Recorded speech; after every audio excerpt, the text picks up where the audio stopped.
Okay, I believe we're live now. Thank you for everybody that's watching us or listening to us.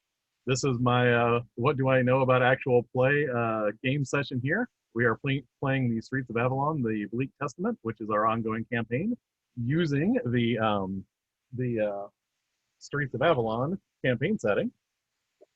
And with that in mind, I think I will go to all of our introductions. Eric, why don't you take it away?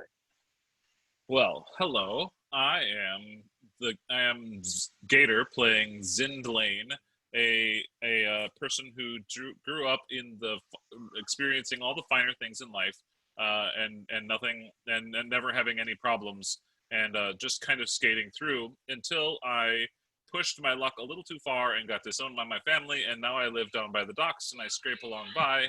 But I made a new friend in a shadow. Friend. I made a new friend in my head, and he helps me with extra powers. So I made a pact with him, and I became a warlock.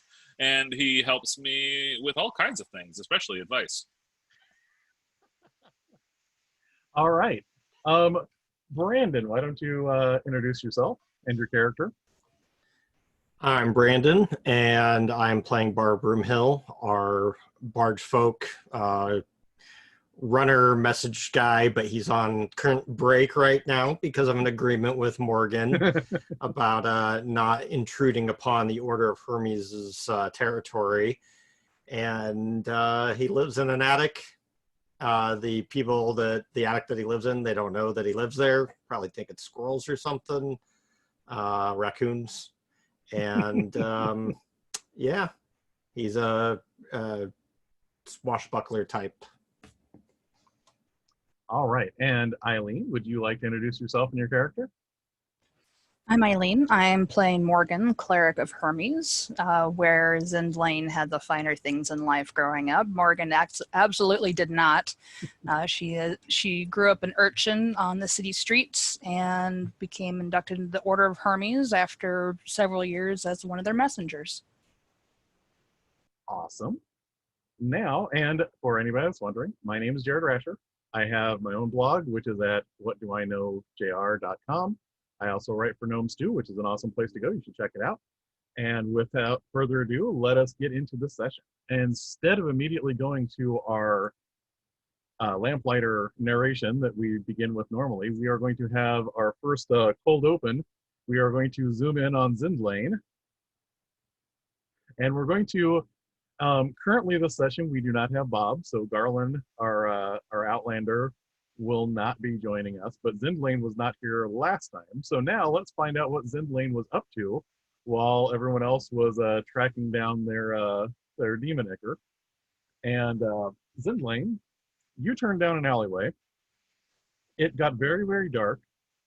The alleyway looked very similar, but now the shadows are all longer. The sky is like this weird gray and purplish blue, and the buildings kind of warp a little bit around the edges. And what you see in front of you is you see a figure that's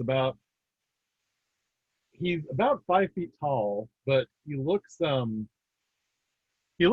almost about 5 feet wide as well. He is wearing thick black armor that is very well made, but it is not, it's not so much fine looking as intimidating looking. There's like spikes and swirls and vague images of faces all over it.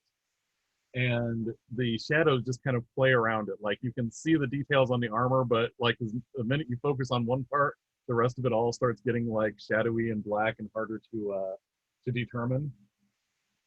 And so when all of this happens,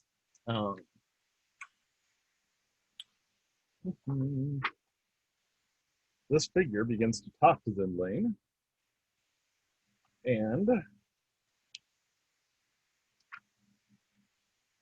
it mentions to you that, well, I didn't know that I was going to actually get to meet you face to face, but I thought maybe it was in order so that you could see the work that we are trying to get done.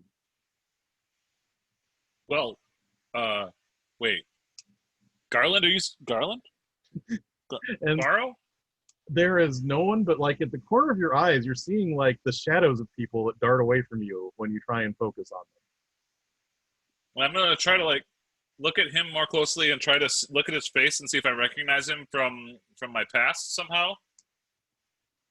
He does not look familiar to you, but he motions over I'm towards gonna where. shut the book and like put it behind my back. And actually, as you're getting ready to shut the book, you notice there's even more details than you could see in it before. Oh, how did you do that? Well, you see, we are at the place that is at the edge of what exists. Everything here is both more real and less real than what you are used to. Reality sucks.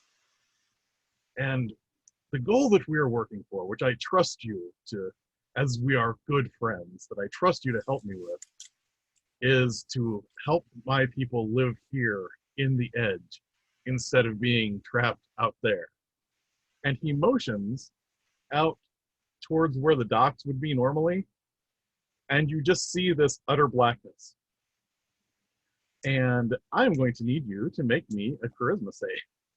That I can do. I'm good at those. Let's see here. Shoot. There we go. Roll the dice.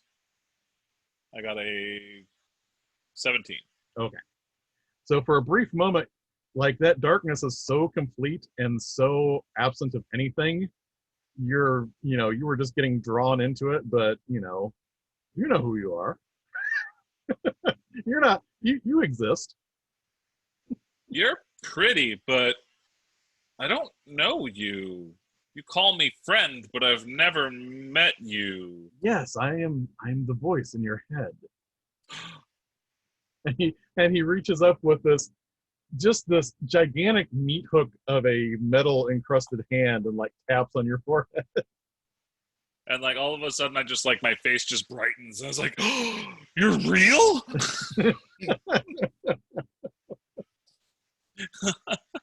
And I give him a hug. and he kind of like puts up the gauntlets and says, I know we're friends, but there are boundaries. Oh, sorry. Now you are going to help me draw my people back here. Because many of us... I'll do that. Many of us fled the horrible things that were being done to us and didn't realize how lonely it would be out here. And so I need to give them a stronger presence here. How do I help?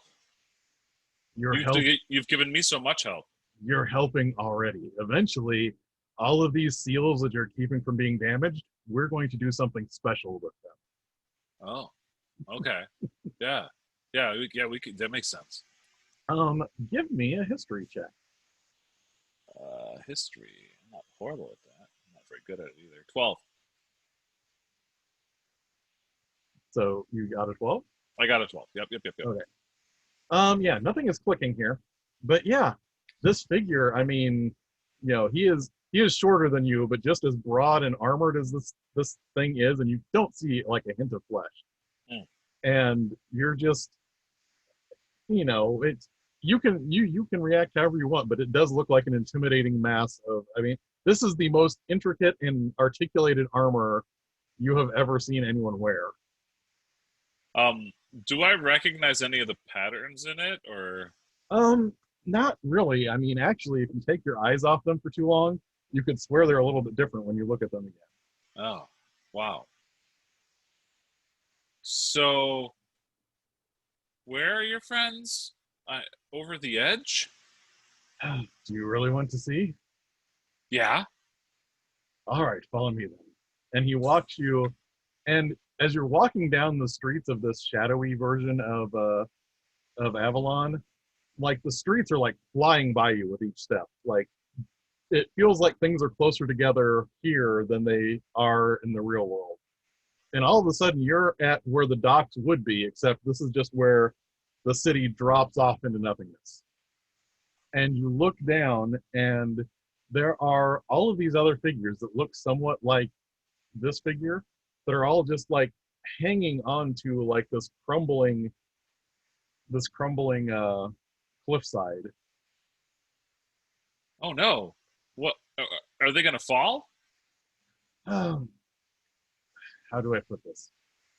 Yes and no.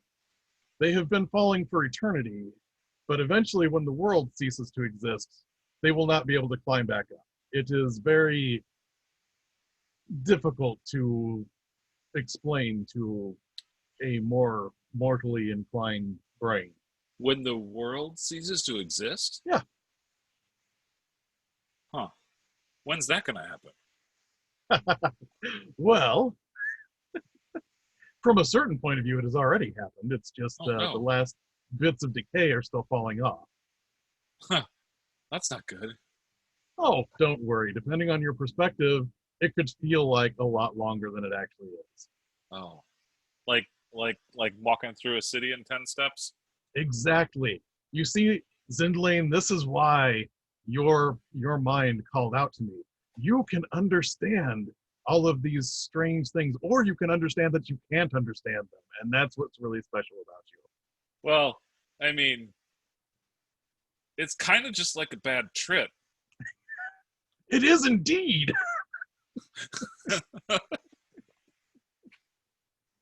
And he seems very excited that you understand that concept of it. I'm gonna like pull the book back out and open it up and look at it and see if I can like. And like even beyond the blank pages with the maps, Yeah. there are things written in the margins on the pages that everyone can see that no one could see before. There's like weird illuminated scripts all around some of the pages. It's gilded in all sorts of ways that you couldn't tell before. I'm gonna focus real hard and try to remember some of that stuff. I was never very good at this, but I'm gonna try real hard. And he looks at you and says, well, I just wanted to show you what we're working towards. You're going to help my family come home. And he motions here. He was like, at the very least, if we're here when the world collapses, we might be able to reforge it. Oh. So I've just been calling you Voice. Yeah. Like, now that I've seen your face? No, you haven't seen my face. Your presence, what do I call you, or should I just call you Voice still? We are too close to use simple names. Oh. Yeah, we have a strong bond. Yeah, Now, you're like the only family that I have. Exactly. You can't trust anyone as much as you trust me. Right. Yeah, you're the only one that can help me. Now, what I would like to present you with is, I haven't done this in a while, but I am quite skilled at making things. Oh. If you could get a vial of blood from all your friends, then the next time I see you, the next time I can bring you in here, I could make something for all of them. That would help them. Yeah. Yes. I can Excellent. make weapons and armors and rings and all sorts of amazing magical things forged from these shadows. I'm sure that that'd be great. If I could help my friends too, and if you could help my friends, and maybe, but they can't come in here, you said, right? No, you will have to bring me their blood. Okay. Well, I think I could do that. That's wonderful.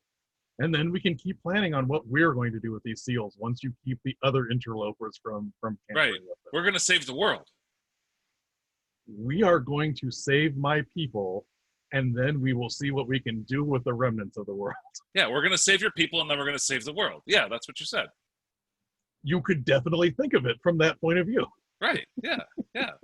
I'm going to save the world. I'm going to be important. Indeed you are, Zindlane. Where did they go anyway? I'll take you back to your friends now. Okay. And it's funny because you can hear like a metallic clanking, but it's not like loud clanking like you would expect from heavy armor like this.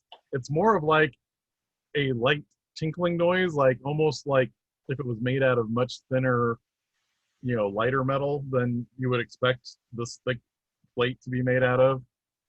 And you get that same feeling again with the city just rushing by you, and you're back into the alleyway that you wandered into. And he says, remember, a vial of blood. I can't tell you exactly when we'll be able to meet face to face again. We have to wait until the ebb and flow of things. But once we do, make sure you have that blood, and I can make some wonderful things for your friends. Yeah, great. I just got to get some vials. I can do that. Yeah. And when you come back out of the alleyway, no one is there.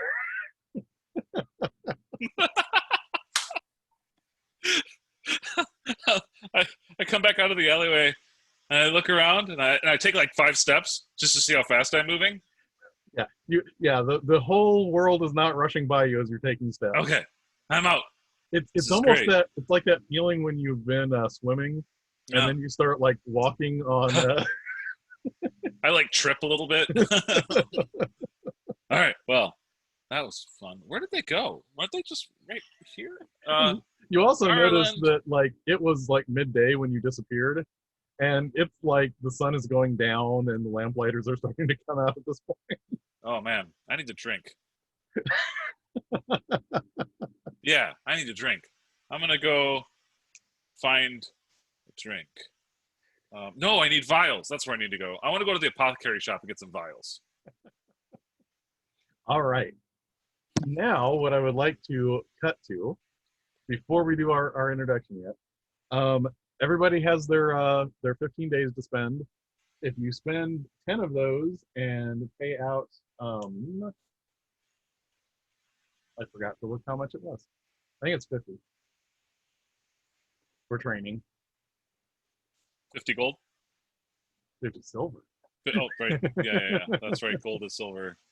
The economy is stretched. So is there anyone would like to do with the 5 days that they are not training?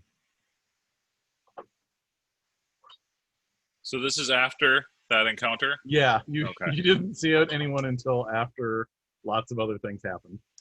Yeah, that's great. So yeah, it's I went and got drunk. And played and learned some new things. I practiced climbing up walls. Okay. Because I took spider climb as a spell. Baro, what did you do to train during those 10 days?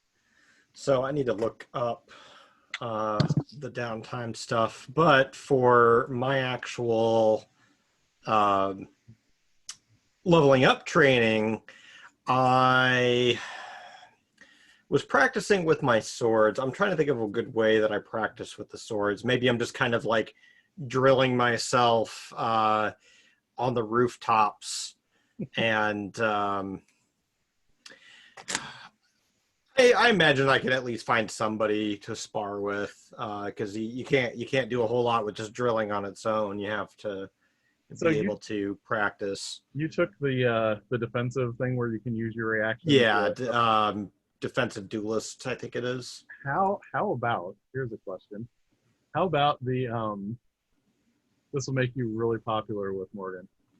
How about Kina, the one runner that has all of the various knives? Like, she agrees to practice with you by throwing sharp objects at you to see if you deflect them. No, I like that. I do like that. Yeah, that's good. Hey kid, throw stuff at me. watch me dodge.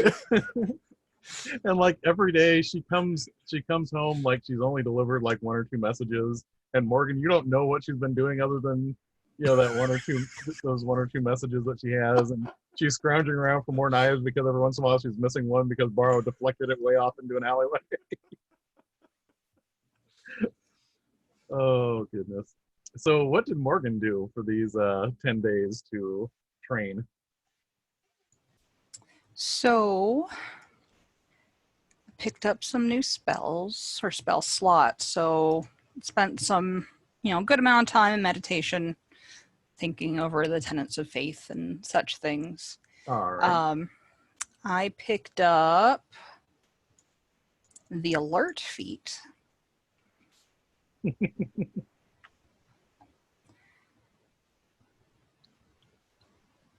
May have snuck out after hours and used the Griffon patrols as training, unbeknownst to them, to increase my awareness of what's around me in the dark. Nice. I like it. And maybe found stray knives here and there in the alleyways. Yeah, every once in a while you see like these makeshift knives that Kina had, and it's like, what is she doing? All right. Does anybody have anything particular they want to do with their 5 extra days? Remind me how much you said it was 50 silver to level up? I believe so. Give me 1 second. Excuse me. I am accessing my handy D&D Beyond thing, which is not a sponsor for us, but you know, if they wanted to be, for all of the like 10 or 15 people that might see this. No. The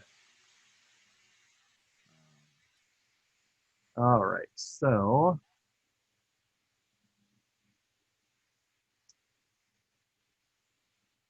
you have 27 views on one of these videos. I'm averaging, so that's all right. So between adventures, okay. So for training, it is 10 days and 20 silver pieces. 20 silver pieces? Okay. Yep.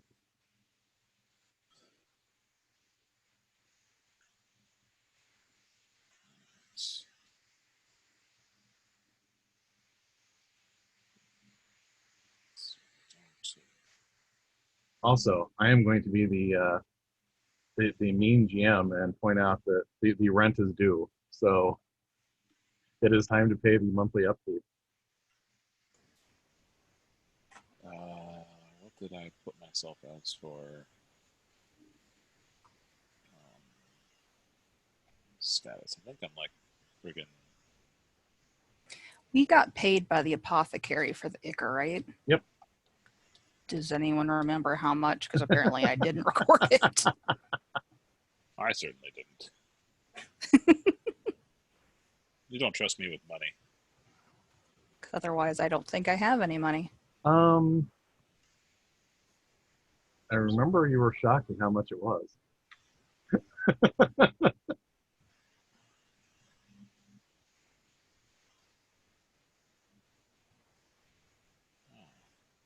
Where would lifestyle be on this character sheet?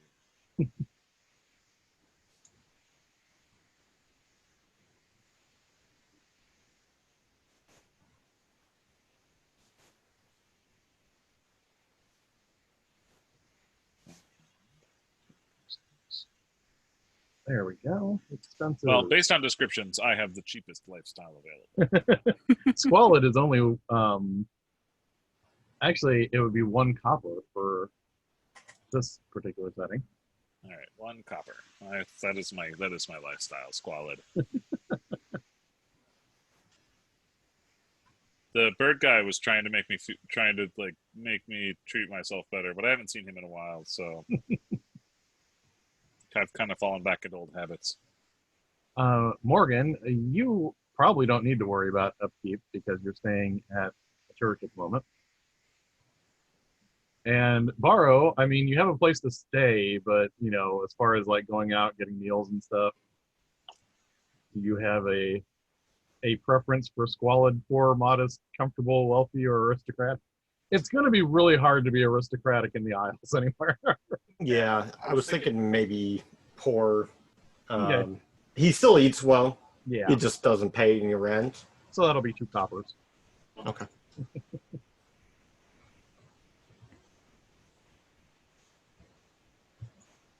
All right. So if no one has anything else they want to do for those 5 extra days. Can you like help me remember some of the options that we have? Yes. Let me just go to. Is it? I should have looked this up. Sorry. All right. That it's under downtime or? Yeah, I usually just go to the downtime revisited. All right. So here are some examples. You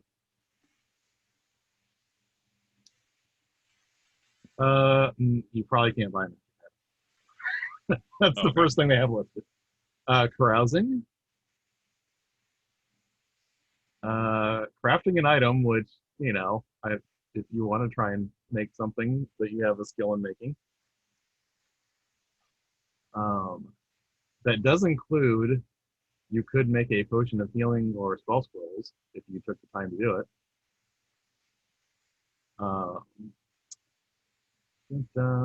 You could commit crimes. I kind of want to do the opposite. I kind of want to like improve our relationship with the Griffons in general, kind of through our Griffin friend. I always forget her name, but I know she's Griffin friend. And she always knows who I am. So Well, I think we'll use the something.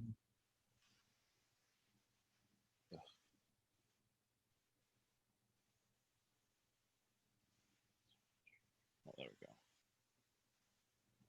Right.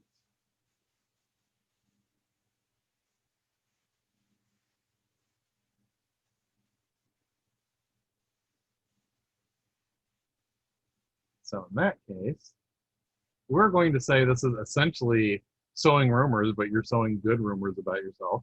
Yeah.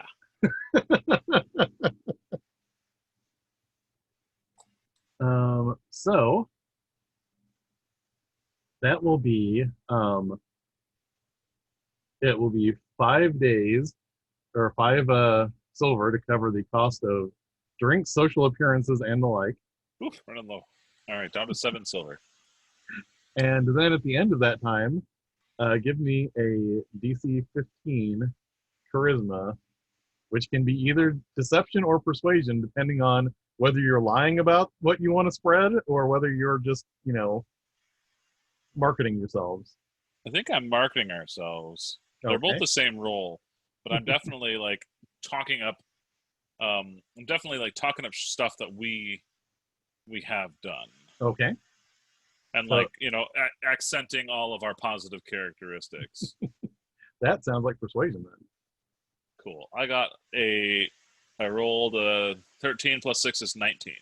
All right. So yeah, you generally, what happens is that at least for a while in the neighborhood, the general buzz about all of you is that you're all about as upstanding as adventurers can be.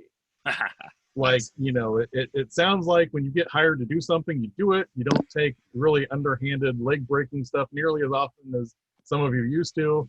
And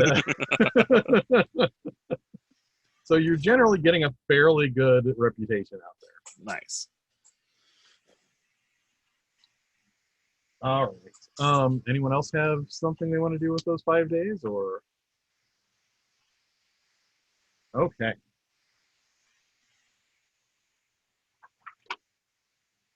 So now, we're going to cut away from our cold open. We're going to go back to the lamplighter, the robed figure without eyes, with the strange gnarled face within the robes as it's slowly gliding down the street. It's getting darker and darker, and this figure is lighting the lamps all along the streets in Avalon.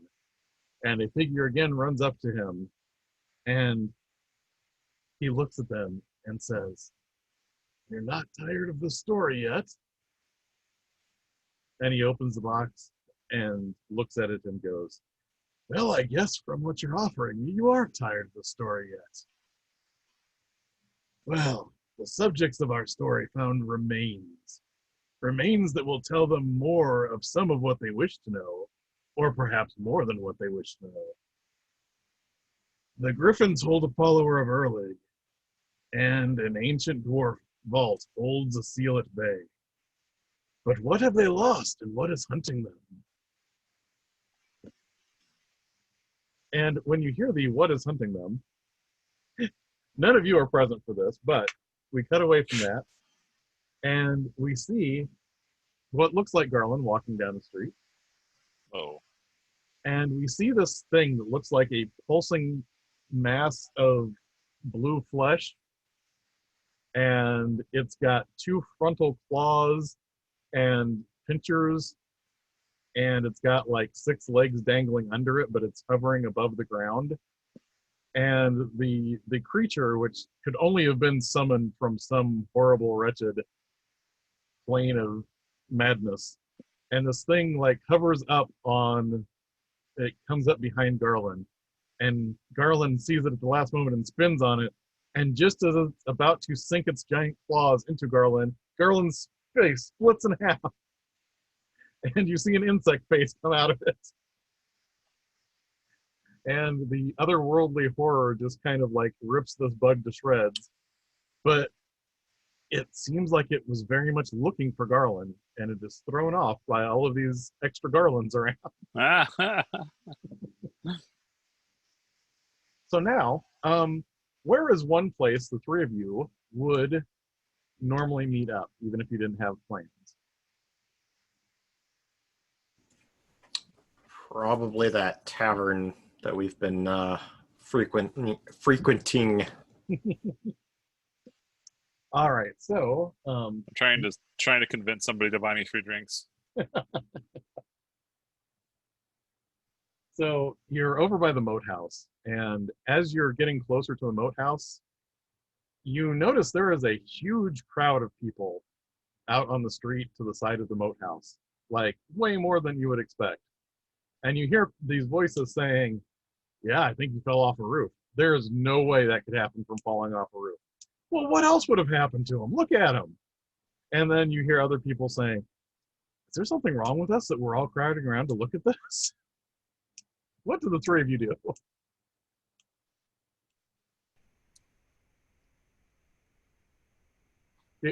With.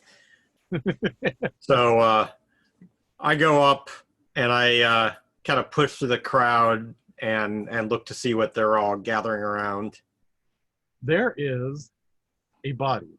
And when I say body, I mean you can tell that this was probably a human being by the lower body, but the upper body is like splattered across the pavement.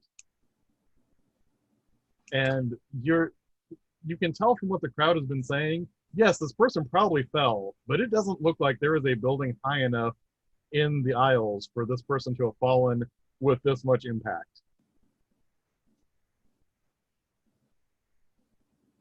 Baro takes one look at it and goes, "Yeah, nope, that's not what happened."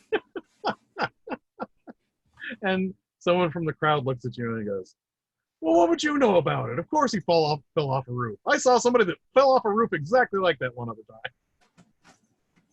I've fallen off plenty of roofs. That's never happened to me. Well, that's and this is when he says something completely ridiculous because he's a human, and he's like, "Well, that's just because barge folk don't have bones." Oh, wow. So Baro sits there for a moment and just kind of like leans back on his heels and smiles and goes, "Okay, I guess you're right." I'm gonna kind of sway up across through the crowd and like kind of sit down on my heels next to it and take a look at it and see if anything looks familiar. If anything looks, see what everybody's making a big fuss about.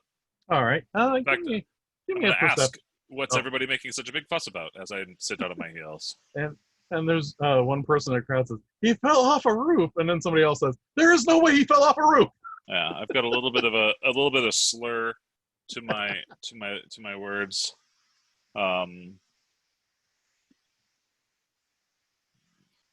Give me a perception check as you're looking at this body. All right, I rolled a 16 minus 1 is 15. Okay.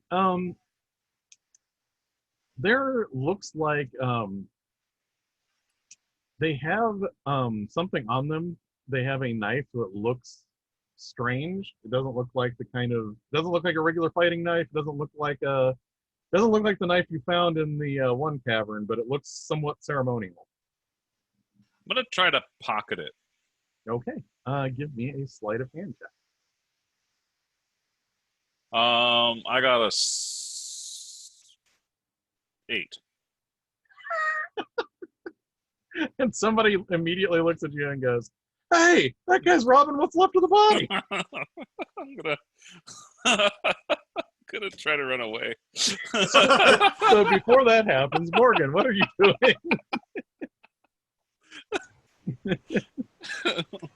Morgan had a bit of a chuckle at Baro's expense of the boneless halfling comment. And she notices Zindlane going up there and trying to pocket the knife, and just has that, you should leave it to the professionals. I really should. But Anybody but Zindlane. but he's kind of dumb. So as you see Zindlane getting ready to do the fight or flight thing here, most likely flight, the crowd starts saying, "Hey, call the Griffons over here," which is funny because no one is saying that about the body. It's now somebody is including the body. So how are all of you reacting to this person calling for the Griffons? My eyes get real wide, and my mouth like hits, and my like jaw hits my chest, and I turn around and I'm clearly about to run away. So I am going to say at this point, you see someone that you've only heard of before in the Isles, and he has a Griffin uniform on. And unlike most of the Griffins in this district, his uniform is actually clean, and it has a few extra medals on it. And you're fairly certain this is Watch Captain Orifon. And the Watch Captain walks up with two other people as Zindlane is just like edging to get ready to run. And he goes, "What's going on here?" And then somebody goes, "He stole a knife from the dead body." Somebody squashed a corpse here. I come to myself, and I want to try to bluff my way out of this. And I am going to give you advantage because you spread positive rumors about your party. Somebody squashed a corpse here, and I was just trying to keep all these ruffians away from it. I've also got an idea here too. How do you have the? I'm going to let you do find out the result of this, but I'm just asking real quick. How do you have the knife right now? I've got it I'm trying to imitate a trick that I've seen you do, where you spin the knife and pull it up your sleeve or whatever.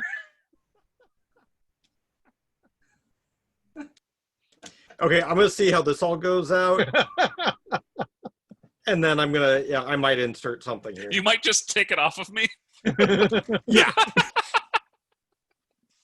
Because that would be awesome.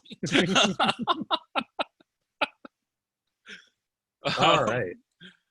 So what is Zindlane attempting to do now? I am trying to bluff this Griffin that I'm here to help him. And I'm going to start giving him a report on what I found about the body, but definitely not including anything about the knife in my accounting. So I'm going to list off a bunch of obvious shit about this body that's clearly intended to be helpful. Okay. So give me a check, a deception check with advantage. Okay, I rolled a 12 and a 2. Okay, so deception is +6, so I got an 18 and an 8. So Watch Captain Orifon looks at you and goes, "I know you're trying to do good here. I understand that you're trying to make this place better for all the people around here, but yeah, please leave it to the professionals." And he just kind of takes the knife out of your hand and walks over to the body. So now that the Griffins are getting ready to call for people to come clean up this body for them, what are the three of you doing? I'm sulking. As soon as I see the captain take the knife, I do kind of a. With the knife having been in motion all that time, did I get any kind of glimpse being ceremonial? Maybe something I've come across? Yes. Give me a religion check. Actually, give me a religion check with advantage.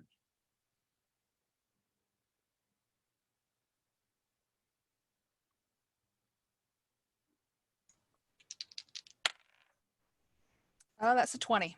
Okay. You're pretty sure that that is the same kind of ritualistic weapon that the early cultists were carrying.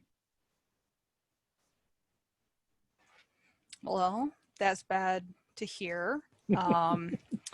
Now the question is, how do I bring it up to the Griffons without it sounding really suspicious that I know this? Hey, I know about evil cults.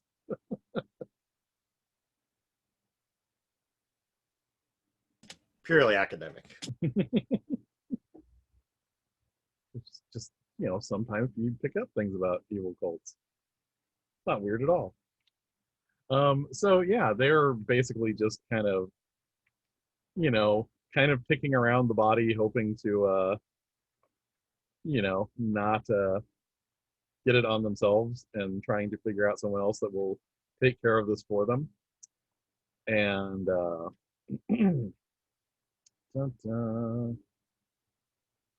eventually, Oh, I have one other question. hmm, He was carrying the knife, or he was stabbed with the knife? oh no, he had it on his belt. Okay. This trauma all came from, like, you're not an expert on this, but it had to be much higher than any of the rooftops around here. Maybe a house fell on him. So after a while, the Griffons, as they're trying to figure out who would come get them, and eventually one of them goes, "You know what? It's a dead body. We'll just have the Lachey deal with them." And it's just like splattered all over the place. Yeah, send somebody over to the dry docks and let them know there's a body for them to pick up. And you see, like, the watch captain seems proud of himself for coming up with this the solution to this. Now, Baro's sitting there going, maybe it was a big bird. so I have a question for all of you. Have you filled Zindlane in on everything that happened? I'm pretty sure this is the first time you've seen me since I disappeared down the alley. So you weren't. Well, we were hanging out at the tavern or whatever, weren't we? So. Oh right, yeah. So yeah, Yeah. just for a little bit. Yeah. I think that we probably would have gone over the events, and you were there, and then you weren't there, and then all this stuff happened, and. Yeah, I was talking to my friend.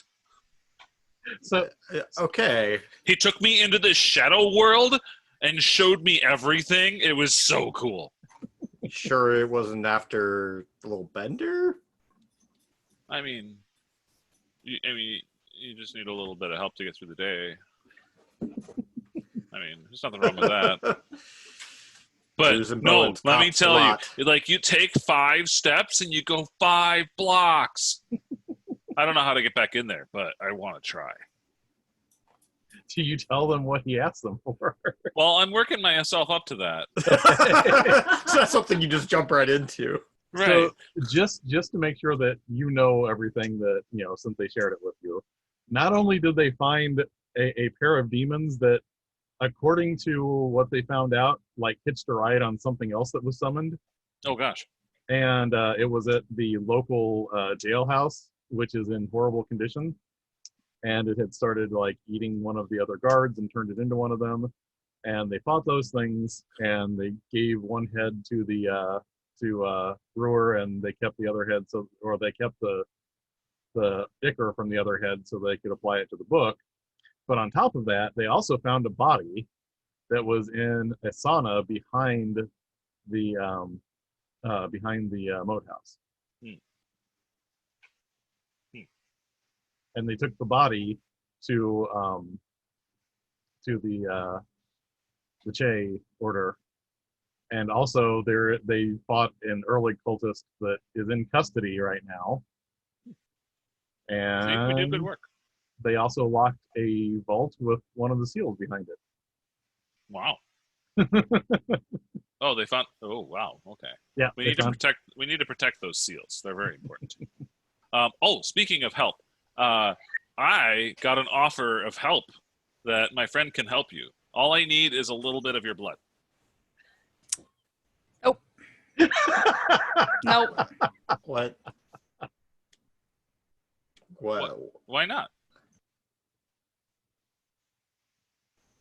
He needs to save his family so we can save the world. How much is a little? I pull out like a vial.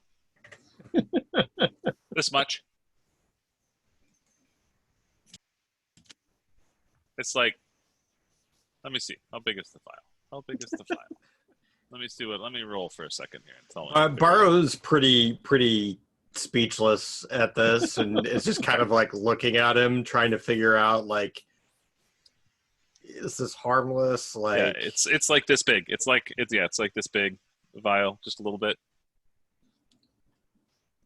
So, do you describe your friend in any detail to them? No.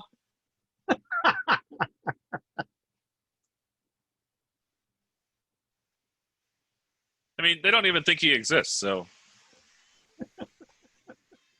Okay. So Baro's a person who grew up around with spellcasters and maybe is kind of aware that blood can be a potent thing. Yeah. He's kind of.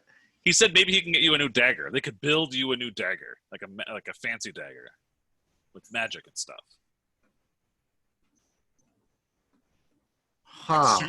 Super powerful. Like from what your parents have, what you've overheard your parents talking about, like you can use blood and all sorts of sympathetic magic to get around people's natural, resistance to magic and to track them just about anywhere or all sorts of things.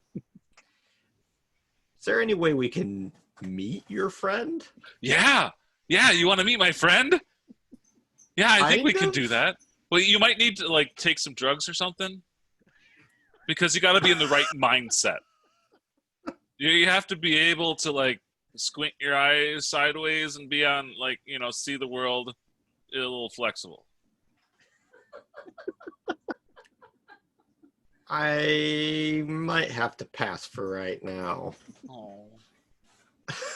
But he's really cool. He's like all square and armory. Okay. I believe you. With that sparse description, if either one of you would like to make a history check with disadvantage.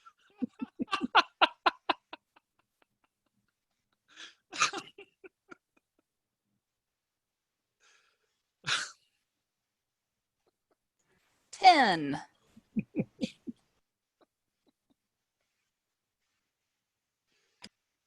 9. Yep, not ringing any bells. Square and armory.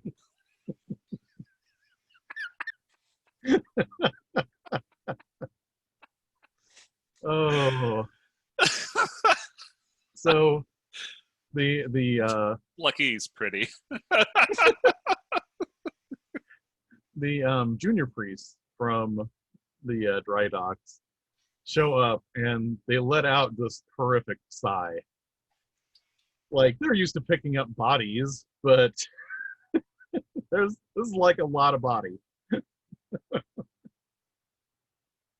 And one of them is like, I know we're supposed to collect the body, but do you think we could just take a bucket and wash some of this off to the side?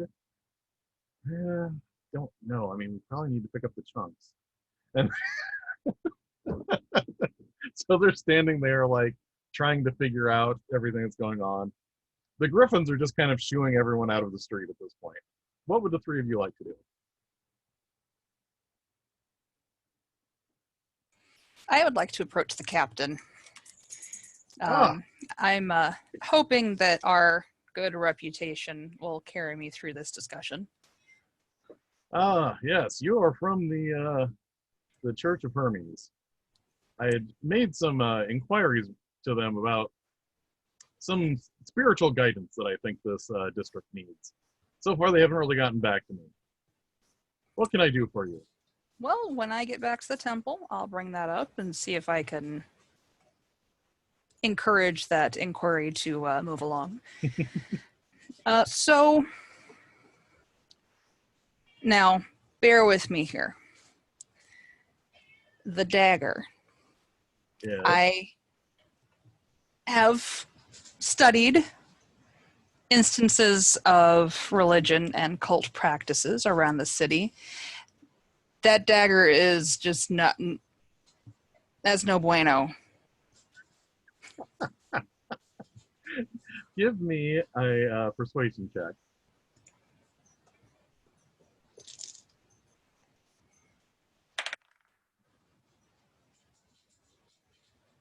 Oh, that wasn't good. That was a 5.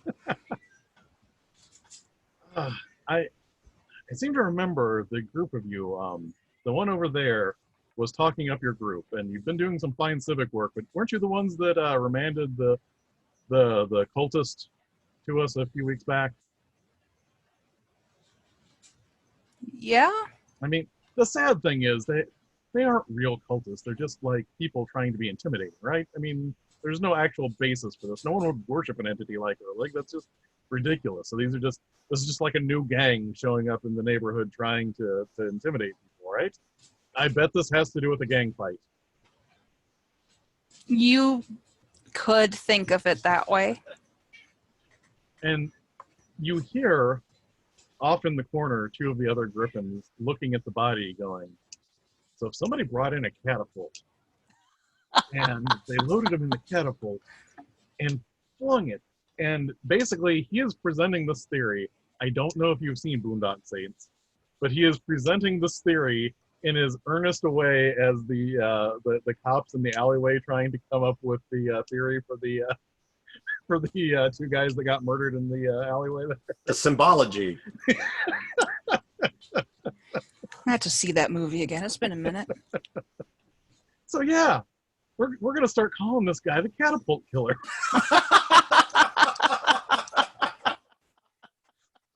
And you see the watch captain just kind of shakes his head and keeps looking over at Morgan. So as you can see, we're on top of this situation. Well, that's great to hear, Captain. We will be keeping our eyes out to see if we can do anything else to help, but not get in your way. You are the professionals, after all. Yes, and make sure you do speak to the other people at your church. I think the Church of Hermes could really, lead this fine place. I mean, and he motions over to Hero's Corner at the at the statue of the wonderful heroic bard and says, "We need more people to be inspired like that. That's the kind of citizen we need in the Isles." Like Maris? Yes, exactly. I have heard that he is a great hero, and that's the kind of thing we need in this district. Yeah. How is the captain holding the dagger? Where is it? He's got it tucked into his belt right now. Yeah. Yeah. I look at Zindlane. I see that look in his eyes. I'm just like, nope, abort mission. I kind of shrug and I pout again.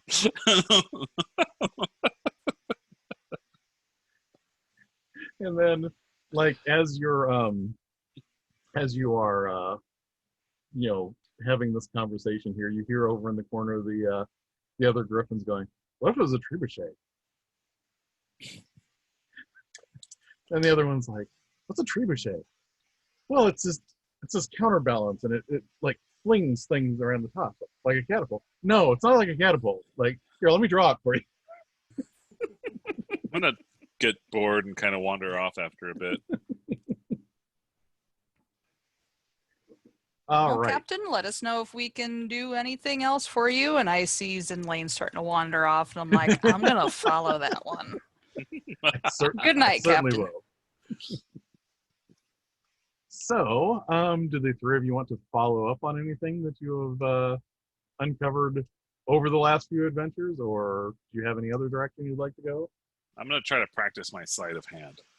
I need to get that dagger maneuver down. Well, you're like the only one who's not sleight of hand in this group, aren't you? Yeah. Yeah, I have -1. Although, to be fair, I have +1.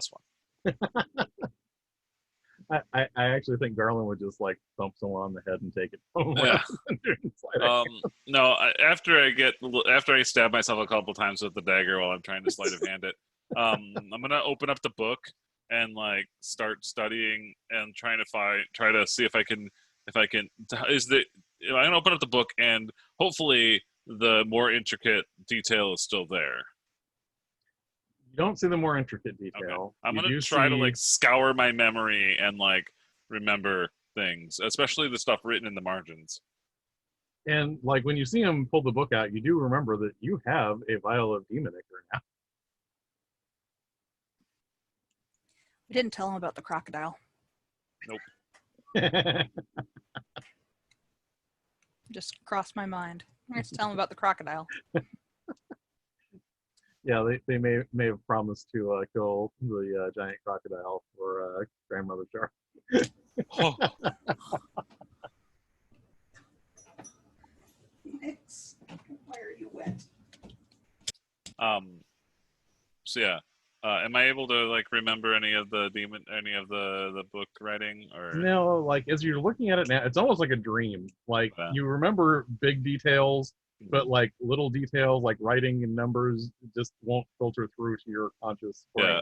I'm gonna pull out are we at like a table or something? Or Did you want to go back into the moat house? yeah, and like pull up a table or whatever. Okay. I want to pull out a piece of paper. Like I've got like a just kind of like strapped to my leg. I've got like a one of the few nice things I have left. I have this like water resistant leather pouch that holds paper in it, and I'm gonna pull out a paper and a quill. I'm gonna start trying to like draw out text, and I'm like just kind of freeform drawing, trying to like make my brain activate. Okay. And what are the two of you doing as he pulls out the book?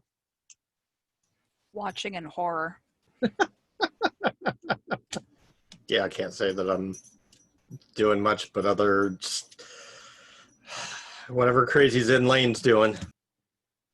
So you write a few things like in the margins where you thought something was written in the margin, and it's not really coming back to you.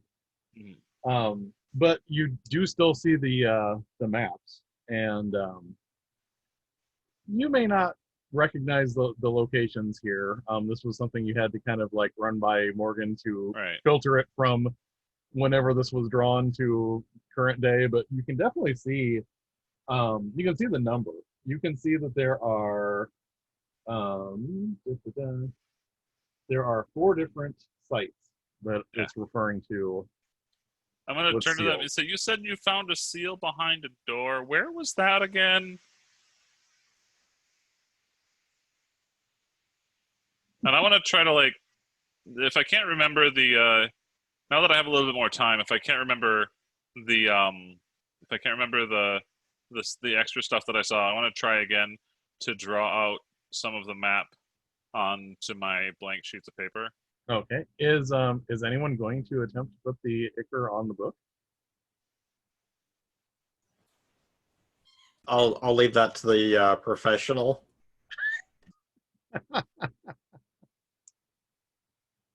I'm not the professional, am I? Yeah, you kind of are. You deal with that weird stuff. I mean, you have one trained spellcaster and one person that has access to magical powers that he never trained for.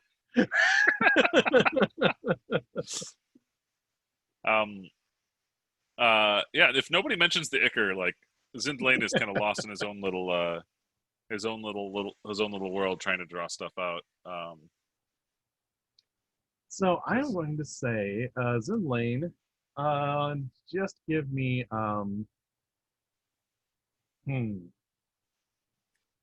Performance? Well, I'm gonna say first give me intelligence check to Okay. see how well you remember details. Yeah, I'm not so good at that. I mean, even looking back and forth in the book to your page, Yeah, Like, I got forgot a whole road there. That's I got a 13. So okay. that's actually not too bad. Yeah, that's not too bad. And now I'd like you to give me a dexterity check. to see how well you're rendering the stuff that you're looking back and forth with. Oh, well, that's a 3. So Zindlane's like drawing this giant, like, I'm going to say what's happening with Zindlane is what happens to me whenever I try to draw out dungeons in person. And like as he is drawing the roads and everything, you're starting to see like pieces of human anatomy instead of like anything that actually looks like road. Yeah. No, soon eventually I'm just drawing dirty pictures.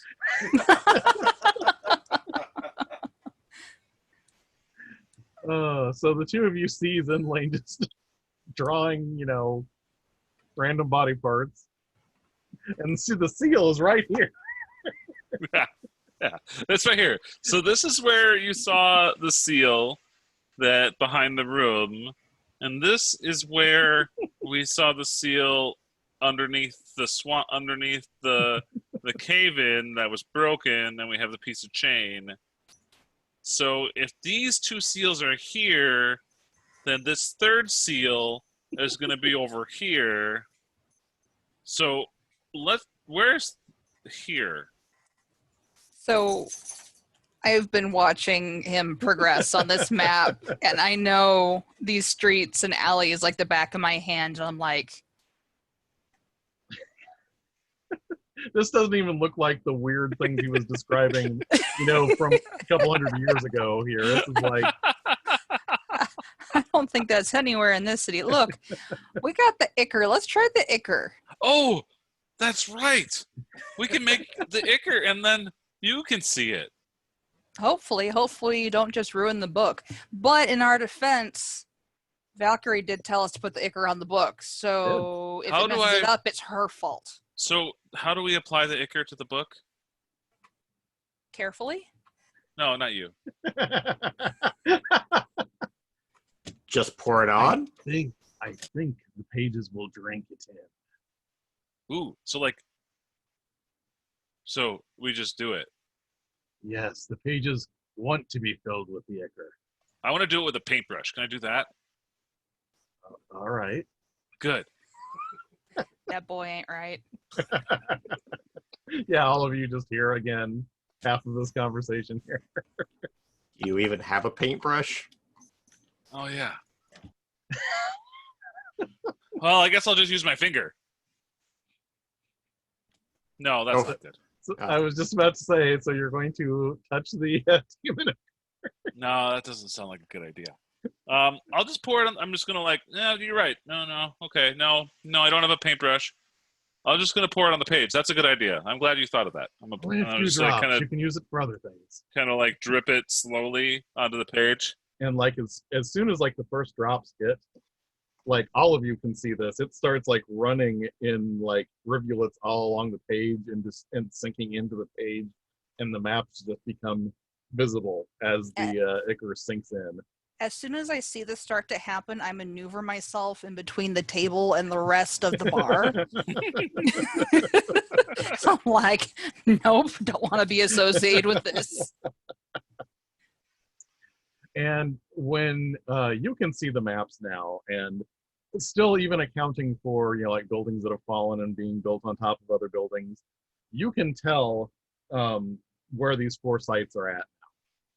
And it's obviously underneath the streets somewhere, but you see one of the areas indicated is you weren't with them when this happened, but there was this excavation that someone did recently that they actually finally hired the Brotherhood of Sanitary Workers to actually do some work, and it only lasted for a couple days, but there's one of the vaults is near that excavation site underneath there a little bit. And then there is one across the street from the well. And then there is the one that you were at last time. You can see that clearly marked on the map. Then there's some alleyway that used to be there, and you think you heard somebody say that it collapsed in. So, if you bring this up to anyone else, they can point out they have been to the excavation site, but they didn't see a seal there, and they've been to the collapsed alley, because that's where we started this campaign.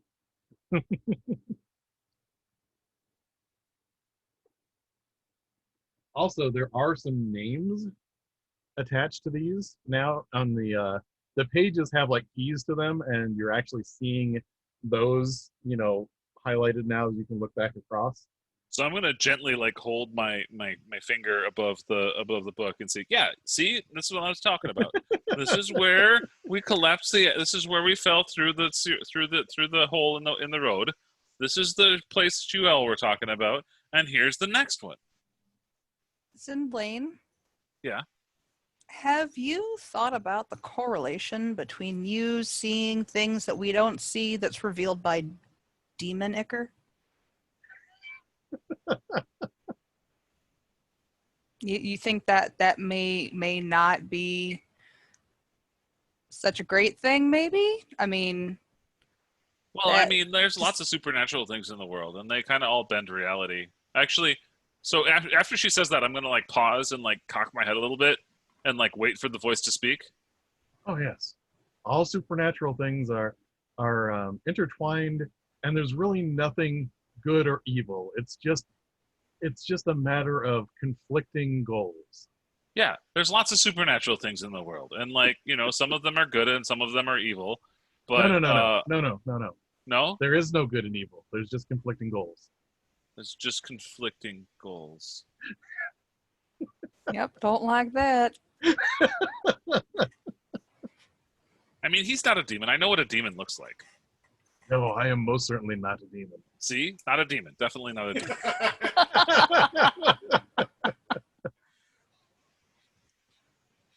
So do you continue to read the notes that are about some of these locations? I mean, he's got these swirls on his armor that when you kind of look, if you look away, then they change a little bit. But that, I mean, like, demons don't have that. I will let both of you can make a history check without disadvantage this time.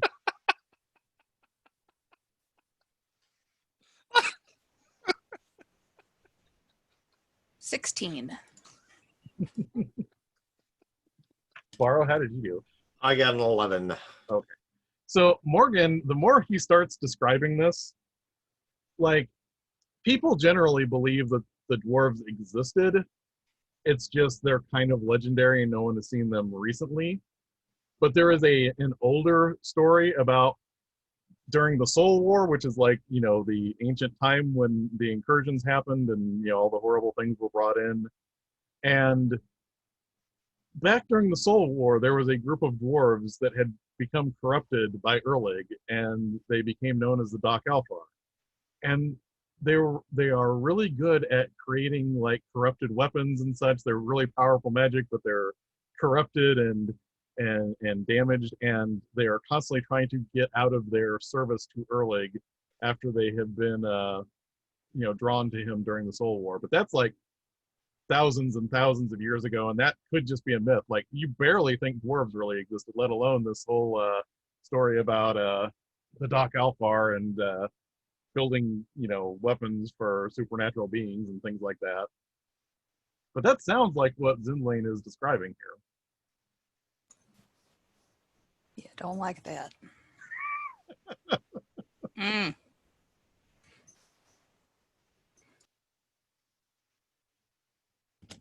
Sometimes I wish I knew what you magic people were on about. Maybe not. I was going to say, are you sure about that? Then again, that's kind of what I left at home. This is true.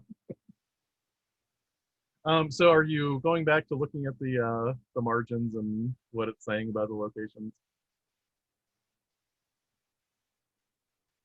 I mean, I've been looking at it for a while, so I mean, I'm definitely not. I mean, like, I'm like, oh, right, that's what I saw. Yeah. Like, Morgan, you probably don't, like, you can see there's lettering and there's clearly writings and notes, but you're not quite getting this language. Like, you can see the words now, but the language, is ancient.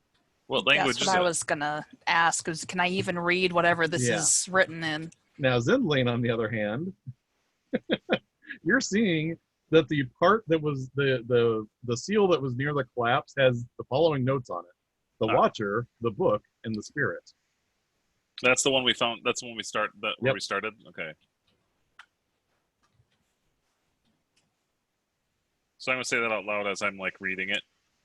All right. And then the one that they were just at last time, which you weren't there for, the note there says the Dwarf's Vault. Dwarves' Vaults. Dwarves' Vault. Oh, interesting. The one that's across from the well on the other side of the neighborhood, the note there says the Deep Tower. So we found the Watcher, the Book, and the Spirit. And you all found the Dwarves' Vault. So now we need to find the Deep Tower next? And then the one that was near the excavation site where you found all of the blackmail records, the one that was there that you hadn't found yet is called the Dragon's Horde.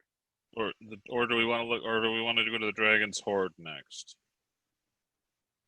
I'm gonna look up right at Morgan. Neither of those sounds terribly appealing. I mean, dragons are probably completely mythical too. Yeah, dragons are made up. Dragons and dwarves are all made up. So here's a question. Is Zindlane, like, making notes? Or is he just reading it? I'm just reading it. Okay. Actually, after I'll start. I think I will. I mean, I think shortly after I look up at you, I'll grab another sheet of paper and start making like making a list of like where we should go. I'm also gonna start like trying to measure the distance between all of these and see if there's a pattern in their locations.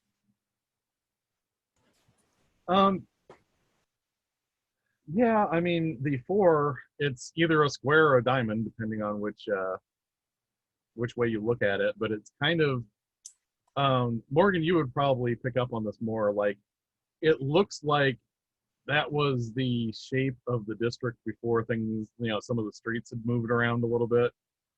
Like this particular neighborhood's a little bit bigger than what that constrained area is now, but it looks like that would have, defined this a few hundred years back. Is there any particular landmark that falls in the middle? I do not believe so.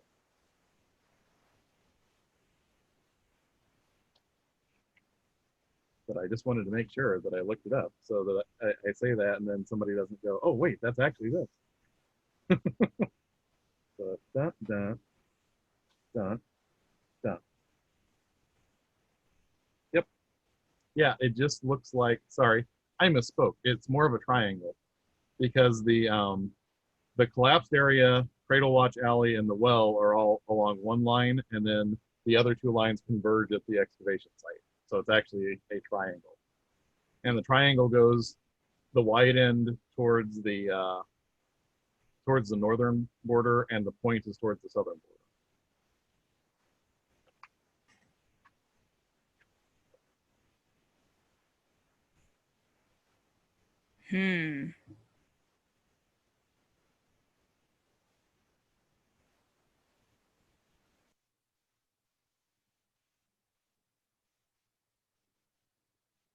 I think we should go to the Dragon's Horde next. Or just flip a coin. I don't really have a spare coin at the moment. Let's do the Dragon's Horde. Because, and I don't really say anything, but I'm thinking, Brandon, mute your mic. I don't say anything, but I'm like, I really don't feel like getting my disguise kit out. Sneak around the Valkyrie. All right. So are you doing anything special to prepare for going into the Dragon's Horde? Probably should make sure that we have our stock of torches and, well, what do we know? I guess we really don't know anything about it. What it looks like is where you ran into the ghoul and where you found the other vault that the Extortioners Guild was apparently using. This looks like it was down that pathway a little bit further. If you would have kept going straight instead of turning into where the trapped entrance was at, it would have taken you into this area.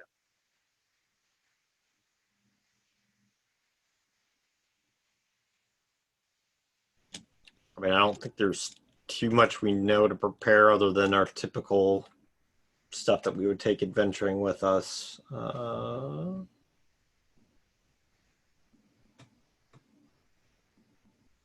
I was just looking at my inventory and I forgot something I put on there and it kind of took me by surprise. the bag of bones and calcified heart. Oh, yeah. You do have that. That might be useful.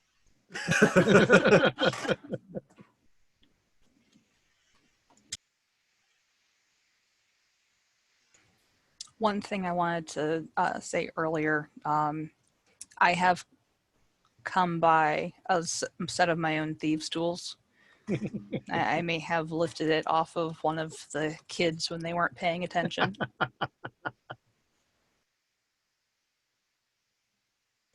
Other than that, we don't have a meat shield to hide behind, so I'm very wary about all this. I'm sure it'll be fine. We've gotten out of other scraps before.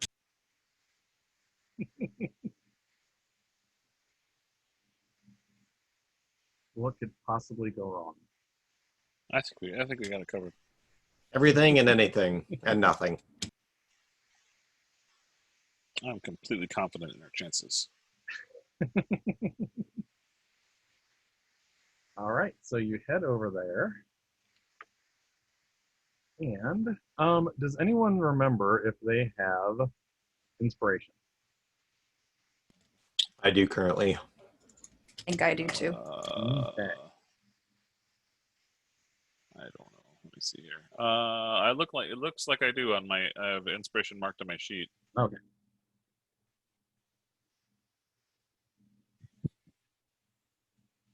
I should have used it to steal that dagger. Dang it.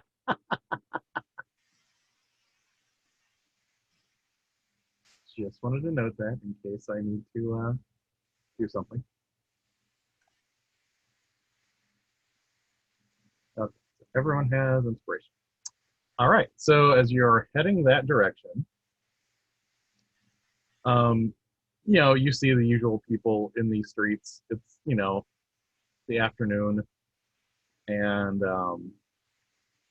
you see the big alleyway that was like marked off, and you can just skip around this and where the entrance is at because all of you were part of this except for Morgan.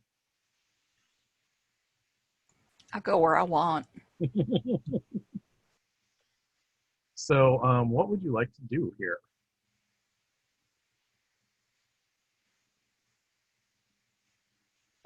Have I been here, or was this last session? Oh no, you were here. Okay. This is where you went into the little trap section, and the ghoul was trying to talk to you, and you all decided that you needed to kill it. Oh, yeah. No, I tried to make friends with it, but then it tried to bite me, and then I killed it. Yeah. And then, like, you hear a sad voice in your head saying, "It would have made such a nice minion."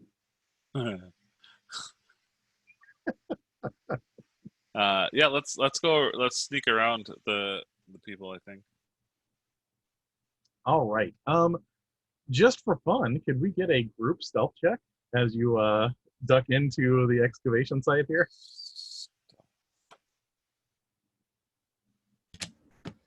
Roll. Nat 20. Wow. Total of 25. I got 14. I also got a 14. Would anyone like to spend inspiration? Nah. All right. Is this a situation where we would have thought to be stealthy, though? No, Like- this is just more like you just don't want to like say, "Hey, I'm going down into Okay. the bowels of the earth." Okay. Doesn't look like anyone in the crowd is particularly paying attention to you. So all of you just kind of like scoot around the corner, and you see like the ladder leading down. Do you have a light source? I have 9 torches left. I think Baro has a... That's right, I've got a lantern. So as you, what order are you going down the ladder? I'm pretty sure you all asked. I mean, did you actually ask me to go first, or was that like, out of character? Or are we following the stealthy one? I mean, since I got the lantern, I'll go in first. Okay. You want Zindlane in the middle or Morgan? Let's put Zindlane in the middle so I can watch him. I mean, So- I'm sure you probably sell it as though you're protecting me. Oh, yeah. So, Baro, you get about halfway down this ladder, and give me a perception check.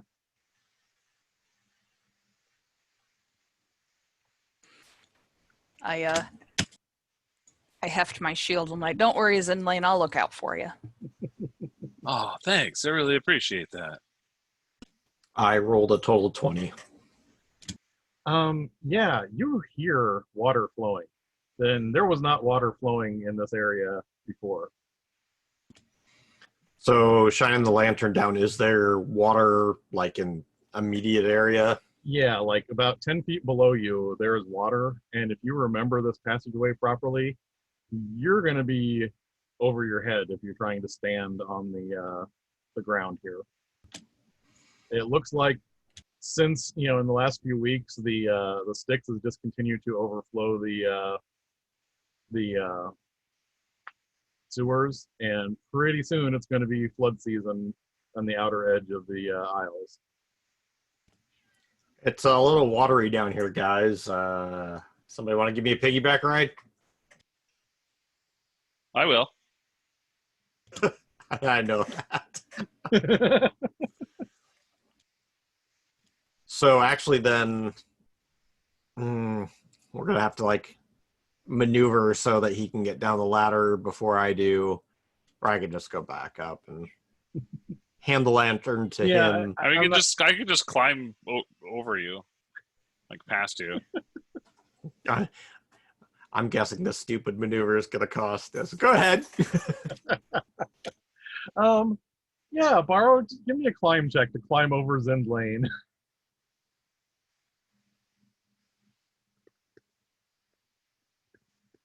Athletics? Yeah. I don't see climb. Well, yeah. Yeah, but Baro's making Oh, right. he's climbing. Yeah, it's athletics. Sorry about that. Not my best. Rolled an 8. So the two of you, you're climbing up Zindlane, and you put a little bit too much pressure on his shoulder, and the two of you don't fall off the ladder, but you're both hanging from the ladder.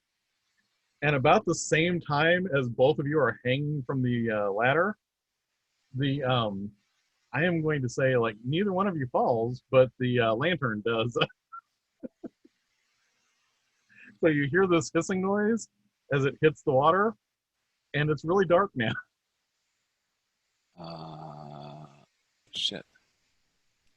So anybody got any of those torches?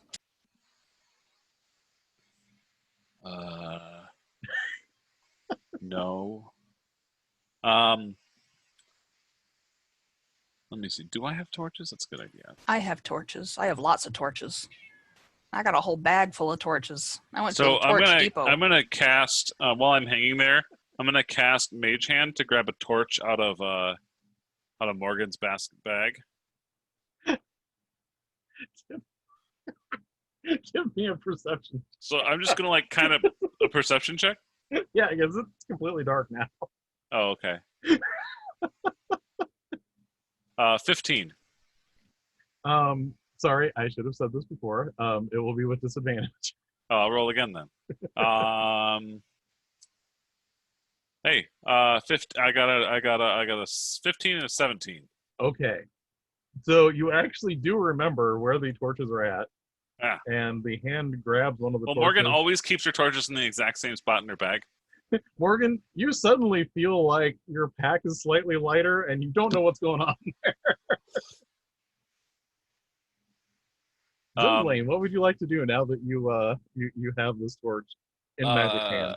In magic hand. Now, how do you light a torch? With a Honestly, at magic this point, hand? I wouldn't make you make a check to light the torch. I'm just going to make you make a check to find the stuff to light the torch. So Baro does have a tinderbox, and that's something that he keeps on his right hip pouch, so he can kind of reach in. As we're dangling next to each other, you hear Zindlane saying, "All right, one more. It's almost there. All right, I got it. All right, now how do I light this torch?" And I've got like one hand like around Zindlane's like neck/chest, and I've got the tinderbox and trying to like light the torch for him. I'm going to say, since you're touching Zindlane, I will let you just make a regular perception check because you don't have to just rely on your vision. Also, this could be really fun if you fail this one. 7. You do have inspiration. I didn't tell you whether you failed or not yet. I am going to use inspiration. Okay. Perception again. 13. Okay. I don't have to figure out what you actually set on fire that Zindlane is carrying. His booze-soaked clothing. So you get this torch lit, and at this point, as soon as you get this torch lit, you hear this kind of like gurgling in the water beneath you and some shifting. And coming up out of the water is literally just an enormous tentacle. Well, that's not good. Nope. Friend of yours, Zindlane? I don't think I've ever met anybody with tentacles. If you would, please roll me initiative.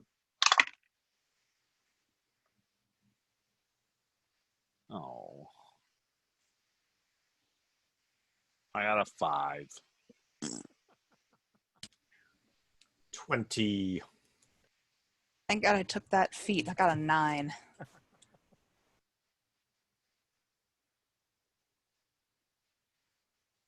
All right, Baro, you get to go first.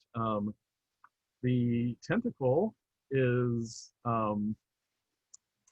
it is about 10 feet below you at the moment, but it's kind of coiled up as you're looking at it, so you're pretty sure it could reach you. So, You don't want to know the reach on this. Okay, so I guess pretty much what I can do right now is I put away the tinderbox and I pull out a short sword while still clinging to Zindlane because I really can't do anything much else. All right.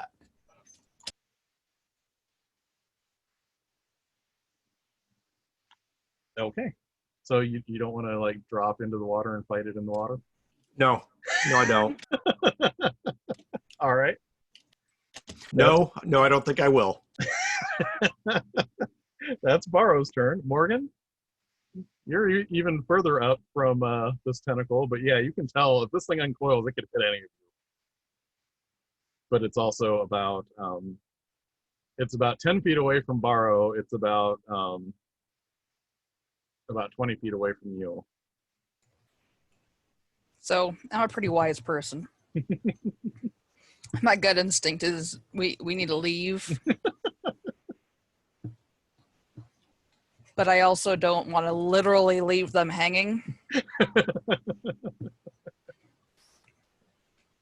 So I'm going to cast Sacred Flame.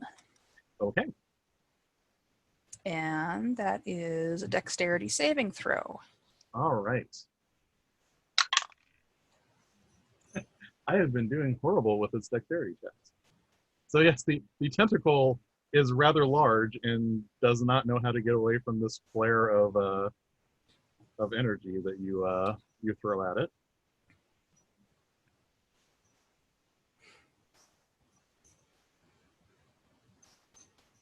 How much did that do?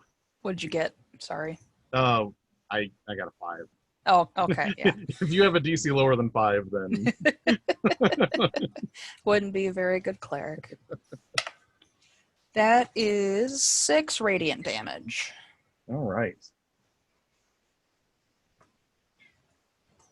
All right. So that was Morgan's turn. Zindlane, what would you like to do? You just saw Morgan shoot this flare of radiant fire down at it. I'm gonna cast Spider Climb on Baro. Okay. And you feel your hands get you feel your hands get sticky. Your hands and feet get kind of sticky. This is an odd sensation. Like in Spider-Man when you see the little hairs. Yeah. Except they're all shadow tendrils. Yeah. But you can't tell because it's dark. All right. Is there anything else you can do, Zindlane, or is that it? No, that's it. Okay. I mean, I probably could do other things, but I'm just gonna. That's my action. So it is now the tentacle's turn. So the tentacle is going to first, Baro. It is going to get close enough to you that you could. Did you have to pull out your sword, or were you ready? Yeah, no, I figure with putting away the tinderbox and taking out my sword, Okay. That's pretty much all I could do. All right. So unfortunately, I am pretty sure a 25 will hit you.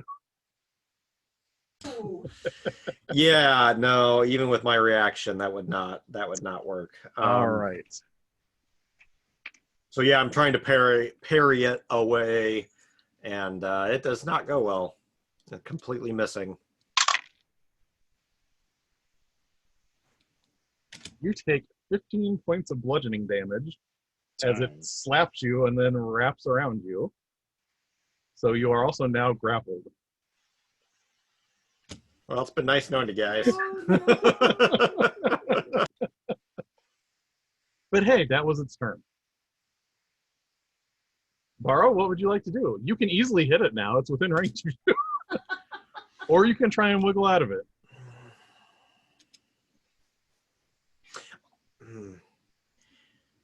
So if I try to wiggle out of it, I'm guessing I'd drop right into the water, right?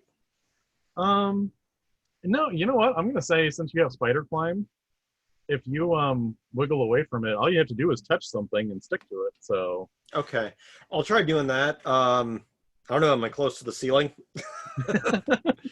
No, you're about 5 feet away from the wall. If you want to. Okay, yeah, I'll try to wiggle out and get onto the wall. All right. So that will be either an acrobatics or athletics check. I will go with acrobatics since that is one of my expertise. Actually, athletics is my other expertise, but it's not as high. So acrobatics anyway. All right. Seriously. Nope, I don't have any other way to re-roll that at this very moment. So a total of 10. You didn't roll a 1 again this time, did you? No, Okay. if I rolled a 1, then I could re-roll. Yeah, I rolled a 3. The luck of the barge folk is not with me today. So you try and do the squirmy, like just kind of twisting away from it instead of brute forcing your way out, but it just manages to close around you tighter as you attempt to do this. So, do you have any bonus actions that you can do?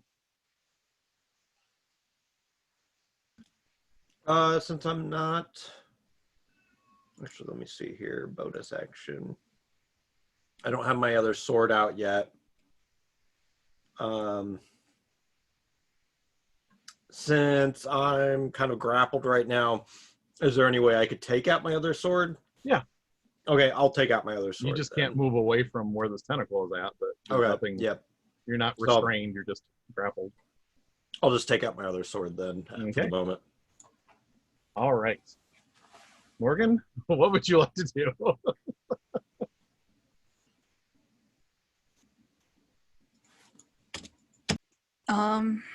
It's not a crocodile. Dear God. Remind me to stay out of the sewers. Well, the problem is things are kind of shifting in from the sticks now, so. No, yeah. Yeah. I'm gonna cast Sacred Flame again. All right. I don't really want to get any closer, and I can't shoot my crossbow one-handed, so. But I can point at it. Wow. Really, its dex isn't that bad, but it got a 7 on that one. Alrighty. That's another 6 radiant damage. All right. Not bloodied yet. All right, so that was Morgan's turn. The you don't really hear anything, but it does kind of like thrash and undulate as it's wrapped around you, Baro. So you can tell it's feeling this. And Zindlane, what would you like to do? So is it? How close is this tentacle to me right now? Pretty close, I imagine. Yeah, it's right here now because it's wrapped around Baro. All right. I'm gonna summon my battle axe to my hand, so it like the shadowy like the shadow coalesces into a battle axe in my hand. Mm-hmm. I'm gonna hang in by one arm on the ladder. I'm gonna swing the axe with my other arm and try to hit this thing. All right. And I want to do that's a bonus action, so I can't do my bonus action.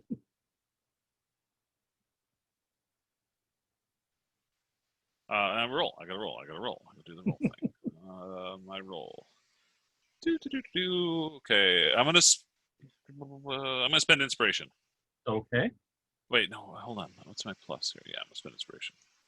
Didn't work. So I got a 13 plus 6, so 19. That hits. Okay, good. So I do D8 plus 4 damage. Roll 7 damage. All right. And then is there another combatant, or is it just the one tentacle? Yeah, it seems like it's just the one tentacle. Okay. So my green flame blade does not activate then. No, but as you tear into it, you hear hissing and you burn off some of the fluid that was on it. And again, Baro, you feel it get like a little bit tighter around you as it like undulates all the way down into the water. And now it's the tentacle's turn. So it doesn't automatically damage you. It's just got you grappled. So it's got to roll a hit again. Unfortunately, a 20 probably will hit you. All right. That is 12 points of damage. And I go limp. So the tentacle does not drop him yet. So it is still, he doesn't drop into the water. So that's a good thing.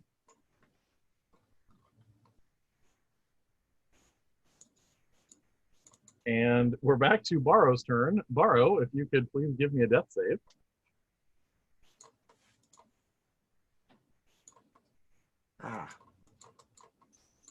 Come on, D&D Beyond. Okay, I guess there's no easy way to do it there that I can tell immediately anyway. I think there's like a little thing up in the corner, and I'm trying to remember it. Well, it's got like the face with the X eyes, and then it's got the success and failures, and it's not like I click on it and it's not giving me anything. Okay, so I rolled a 7, so I did not make it. But you didn't roll a 1. Yeah, that's true. Well, if I rolled a 1, it would still. Yeah, it's true. All right. So yeah, Baro is increasingly looking crushed here. And Morgan, what would you like to do?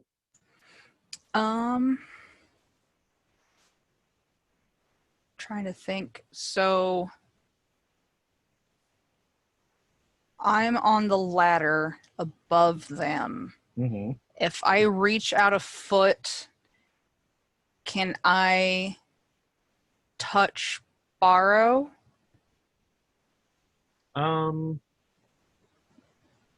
I will say yes. Yeah, you can. That's not a problem. I'm going to cast Spare the Dying on him. Okay. So he goes to 0 hit points, but he's stable. Okay. So erase your one fail.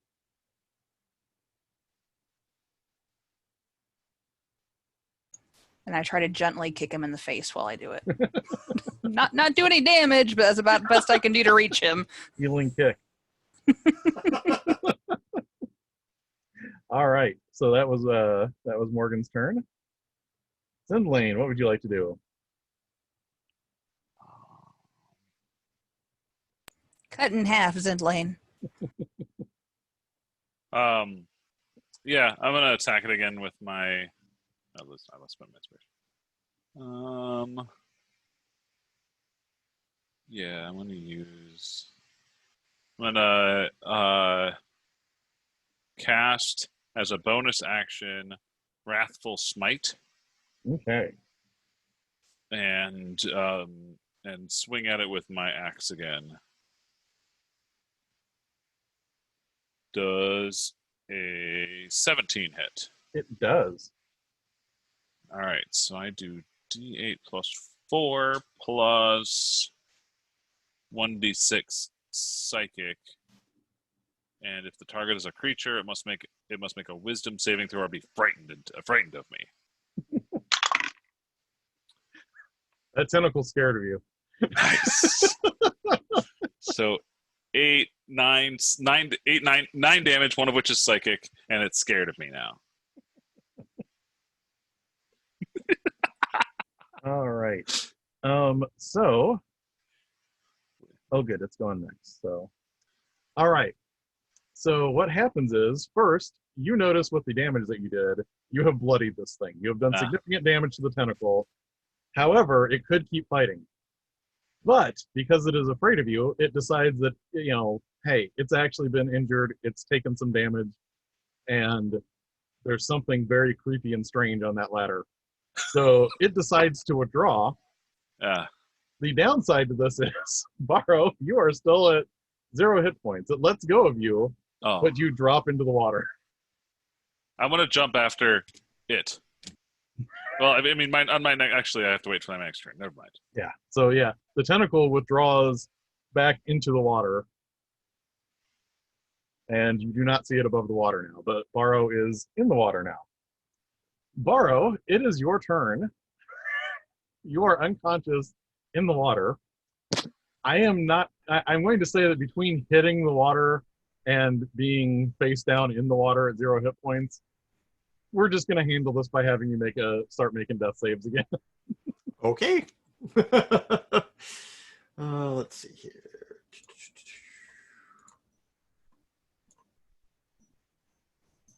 Just manually roll a die. You don't add con or anything, do you? No. No. Okay, 5. So Baro is drowning and unconscious. Good thing you got a cleric. Morgan, what would you like to do? I am going to ready a healing spell and say, Zindlane, move! Am I next then? Well, I was going to say, she can technically, if you want to make a climb check, I will let you move past Zindlane if you'd like to make an athletics check. No, I'm going to expect him to drop so that I can drop behind him. Okay. I'm going to jump off the ladder, axe first, and try to follow this tentacle. Okay. So you drop, and it is a free action to drop into the water. Yep. Baro's sinking body is right next to you, but it's, it's only like chest deep on you. Yeah. Give me a perception check. Perception. -1. 14. You don't see the tentacle. Like, the water's kind of murky, so, I mean, that's not a surprise, but you can't exactly pinpoint where it's at the moment. I spend my action looking for the tentacle so I can swing my axe at it. But All right, then. So I'm thrashing around in the water with my axe held high. Come back here, you coward! All right, Zindlane, On the tentacle's turn, please give me a perception check. I held my action for Zindlane Okay. to get out of the way. Can Okay, so it was to draw. Okay. So Yeah. you go. Yep. Boom. Splash. All right. I grab our unconscious bargeman, and slam him upside the head with Cure Wounds, All right. and you get. Ooh, look at that! 11 hit points. The Baro is okay again now. So yeah, no one That's sees where almost a this max heal.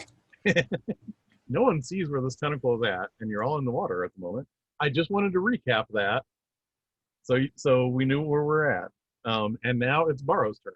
Would you like to help Zindlane look for the tentacle, or would you like to pursue other actions?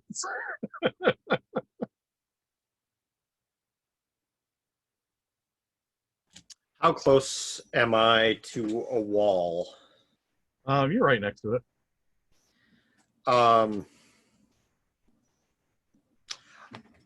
Also, did I drop my weapons when I was unconscious? Yeah, I think I don't think you would have tightened up. Okay, so Hope everybody got their tetanus shot. I'm back aware, so now I realize that I'm unarmed. I look down at the murky water and nothing else to do but just dive down and try to All right. find my swords. Give me a perception check to see if you find where they dropped. Not bad. 17. Okay. So you feel around and you grab them. I am going to ask one other thing here, and this will go forward, but I won't invalidate anything else that's happened so far. Morgan, can you give me a dexterity save? Or no, not Morgan. Zindlane. Dexterity save. Because Zindlane dropped straight into the water, and he's holding the torch. 11.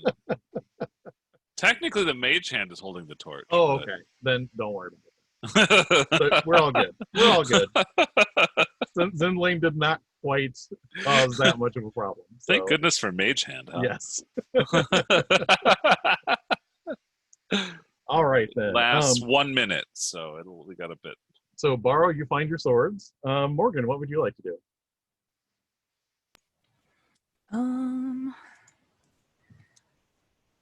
I get my shield on, and I will ready another sacred flame in case our little tentacle-y friend reappears. Okay. Zindlane?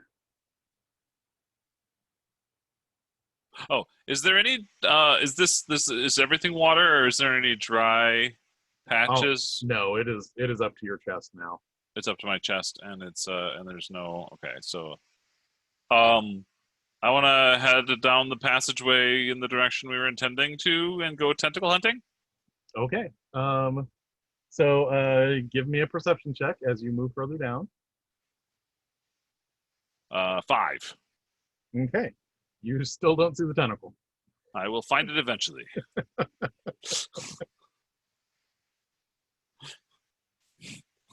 All right. And it is the tentacle's turn. And how long was it afraid of you for? Just that turn? That's a good question. Let me look it up here. Wrathful Smite. It is until the spell ends. So concentration up to 1 minute. So okay. I have not done anything that would break my concentration. So okay. Except shout at it, which it can spend an action to make a Wisdom save. As an action, the creature can make one Wisdom check against my spell DC to steal its resolve and end the spell. So it can spend its action to do a Wiz save. So it is not going to move any closer to you, but it can reach Morgan. So first, Morgan, I will make my save against your Sacred Flame. Wow. It does not want to save against your Sacred Flame. It rolled a 1. And that's 7 radiant damage. All right. Still looking bloodied. It has been scorched and slashed up quite a bit, and it's, looking kind of wobbly for a tentacle, but, But now it's going to make its attack on Morgan. Holy crap. That is also a natural 1. So this injured tentacle, it pops out, and it gets ready to slam onto Morgan, and then this flare of radiant energy hits it, and it it spasmodically jerks as it's coming towards Morgan and twitches off to the side instead of hitting her solidly. It's starting to smell like calamari in here.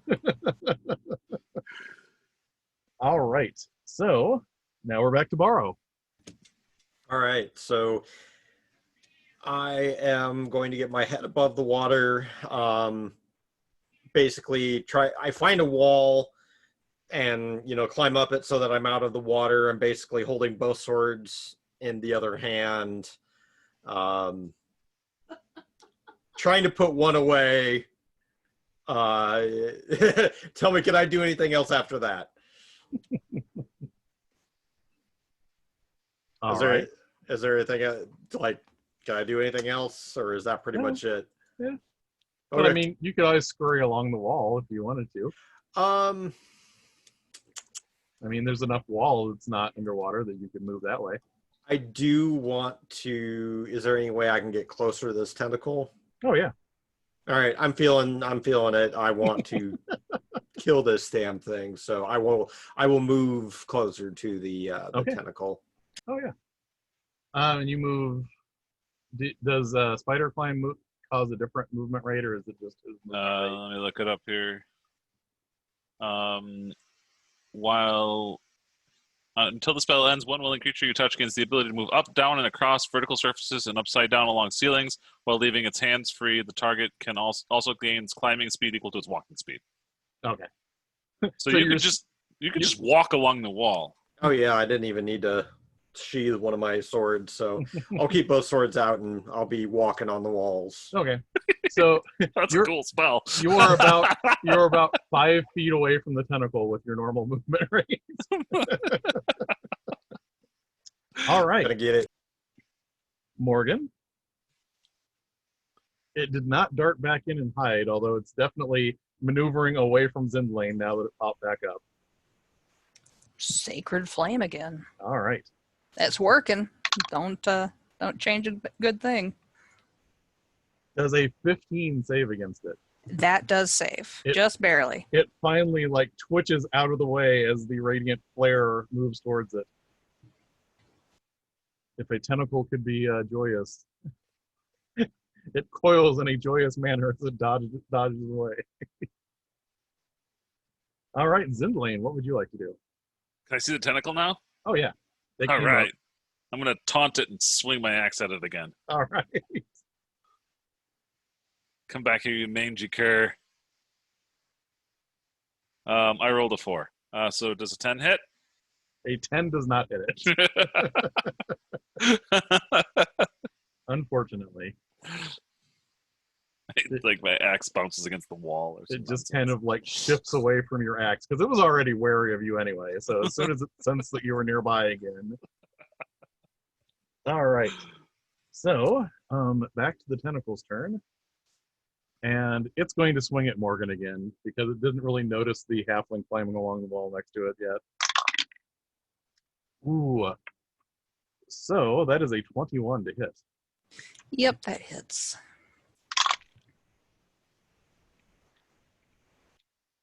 That is 15 points of damage. Damn. And you are grappled.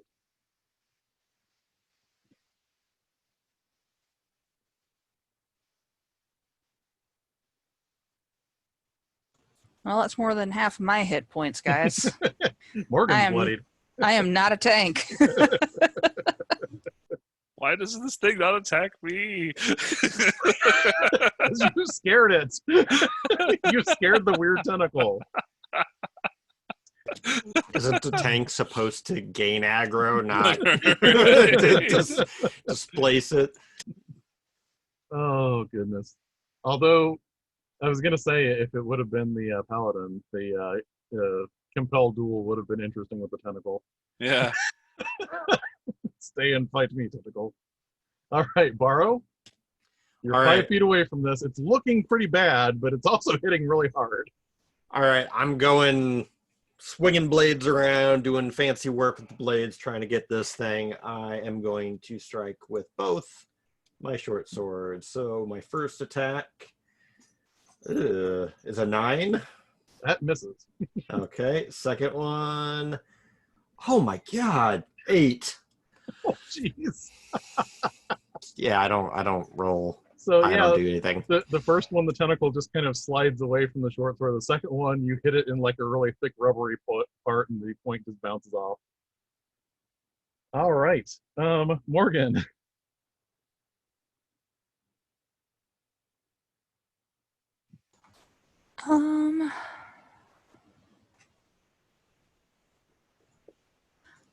What is the contesting roll for the grapple?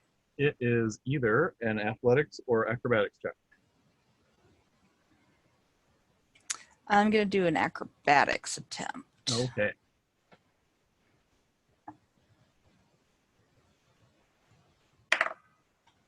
That's a 15.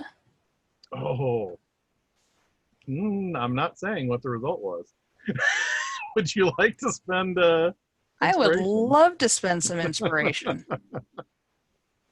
DM totally didn't give that one away. No, I should have kept that. That was a 6. Jeez. So yes, you do not manage to get away from the tentacle, unfortunately. Zindlane? I am going to put both hands on my battle axe and attack this thing, so I get the two-handed damage instead of the one-handed damage. All right. Wait, do I still get a bonus action? Yeah, if you have something Every turn. that uses a bonus action. Yeah, I'm going to cast Shield of Faith on myself. Oh yeah, that would be a good idea. Just in case Zindlane does not finish this thing off. I think a 22 will hit it. Why, yes, it will. And then 1d10 plus 4. A 12 damage. The tentacle shudders and some vile greenish black ooze comes out of all of the cuts and burns on the tentacle. It shudders one last time. It gets a little tight on you for a second, Morgan, but then it just like all of the strength leaves it and it just goes whoosh into the water. I think right now I'm going to see if we want to take a 10-minute break, and then we will see what else we get up to. Does that sound good for everybody? Sounds good. Sure. Yep. All right. And we are back from our break, and we just had everyone almost get smashed by a giant tentacle that came up out of the waters, which are now flooding even more into the sewers as the river Styx begins to back up more and more into the city. The rain outside that's draining off into the cave systems is making this worse and worse. It's pretty soon going to be up on the streets of Avalon, and it is up to the chests of our taller characters and way over Baro's head at this point. So now that the tentacle has been dispatched, you're smelling the wonderful, musty, dank smell down here, and it's actually not as bad when it's just the sewer smell, but it is definitely not a pleasant smell as the muddy river water is kind of overwhelming and also kicking up all of the fungus that has been growing on the walls for a while down here. We should probably get moving. I'm going to grab the torch from my magic hand. I wonder where that tentacle thing came from. Oh man, I forgot about grabbing my lantern again. I'm gonna have to venture back into the murky deeps to grab my lantern. I suppose it's probably gonna be a little useless for right now until it gets cleaned up. Yeah, you'll probably need to let it dry, but you can make a perception check to see if you can find where it landed.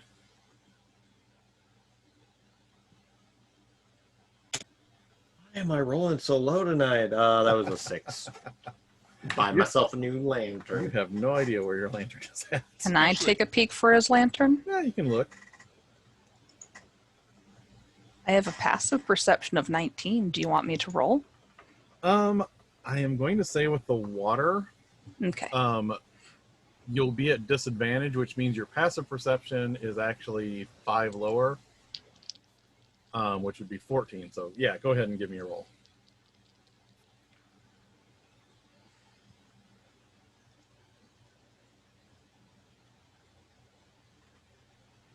With disadvantage, it was a 14.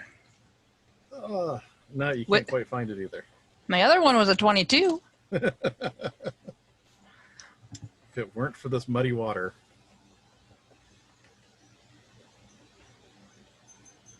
All right. So are you moving on, or is Zindlane going to look for the lantern too? No, I'm trying to like just. Yeah, I'll look. I mean, like I'll kind of glance over and see if it pops out of my. That's a disadvantage you said though.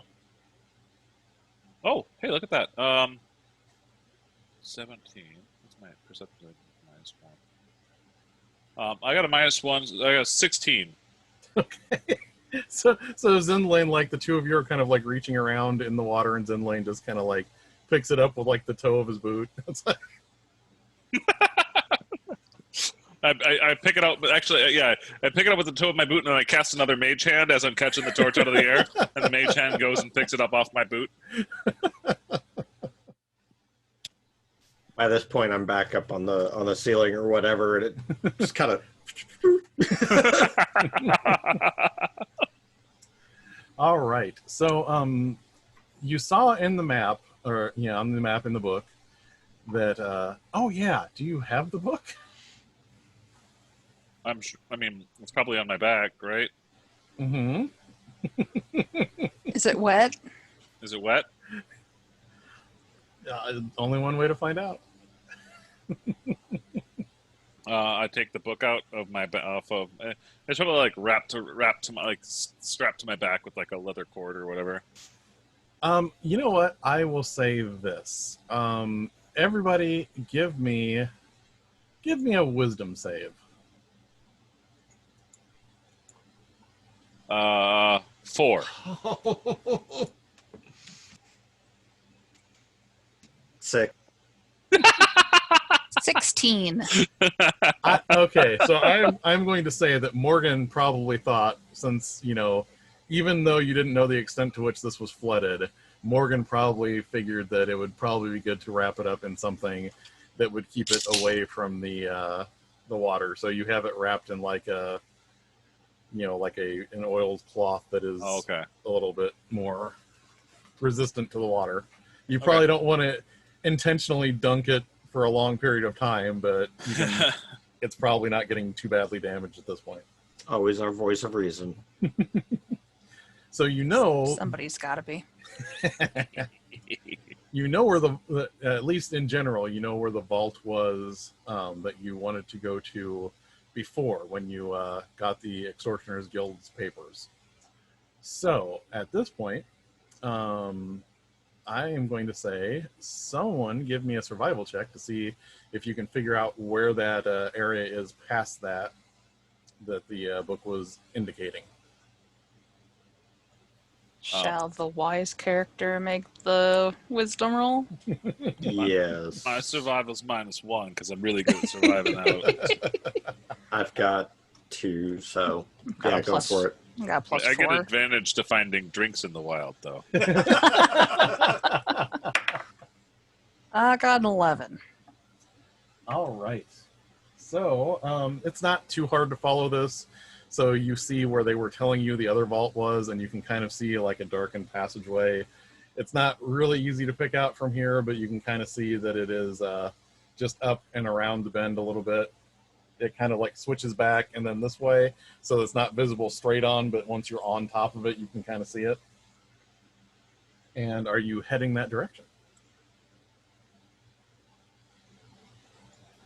Carefully and watching for tentacles and other such mishaps. Now, here's the neat thing. Morgan is not navigating for you, so Morgan cannot cannot use her passive perception for this. Hmm. So, would you all please give me a perception check?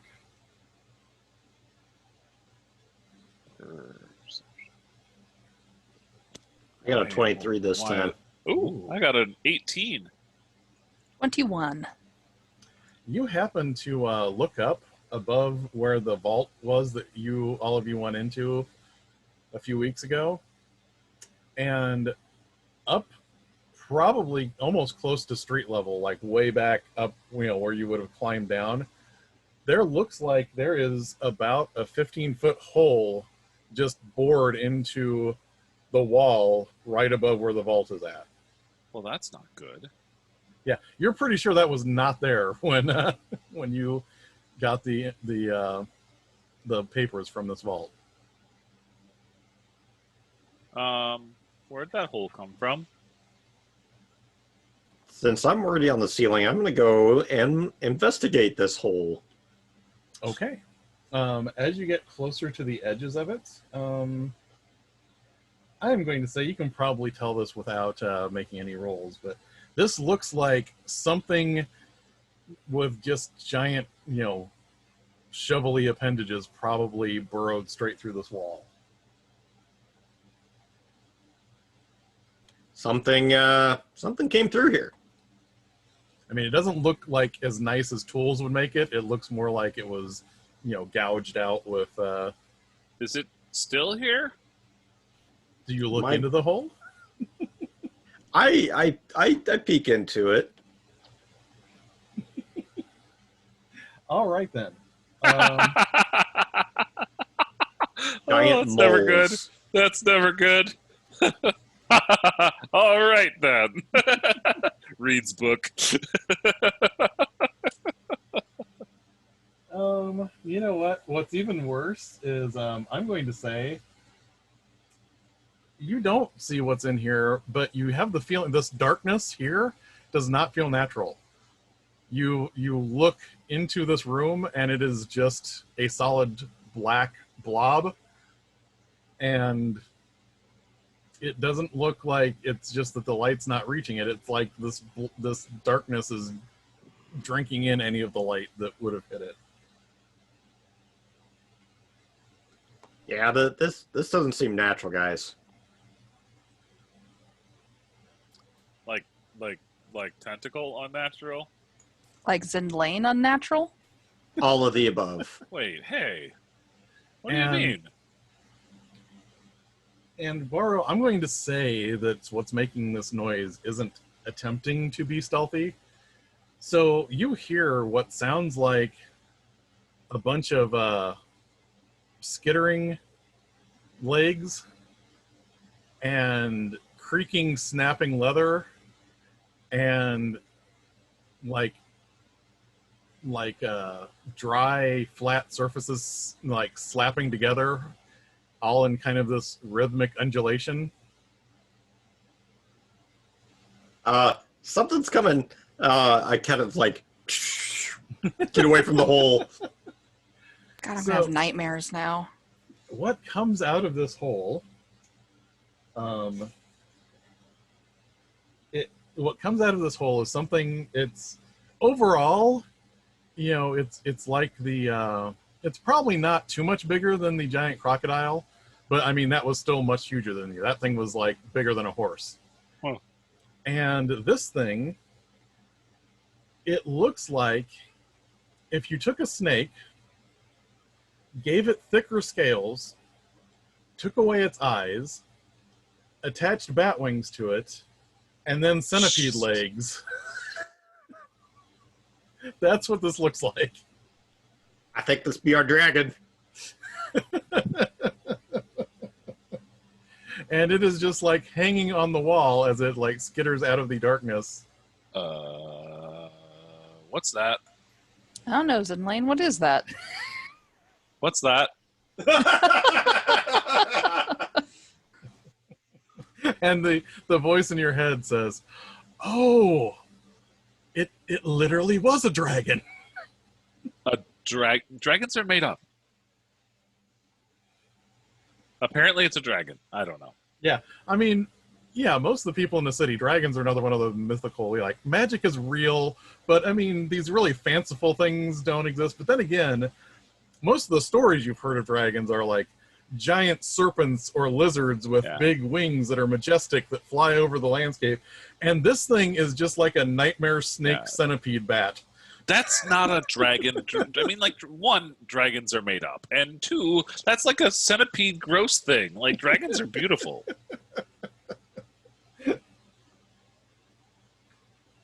Oh, goodness. So it kind of like, it doesn't look at you because it doesn't have eyes, but like every time you talk, it like swivels directly towards you. Zindlane doesn't stop talking. And you notice like some of the scales like rotate up, and there are spikes that are sticking out of those scales that rotate up. And it kind of maneuvers its back towards you. Should we make, like, is there like a rock I can hide behind or something? And yeah, it'll do. It starts to speak in this language that is kind of,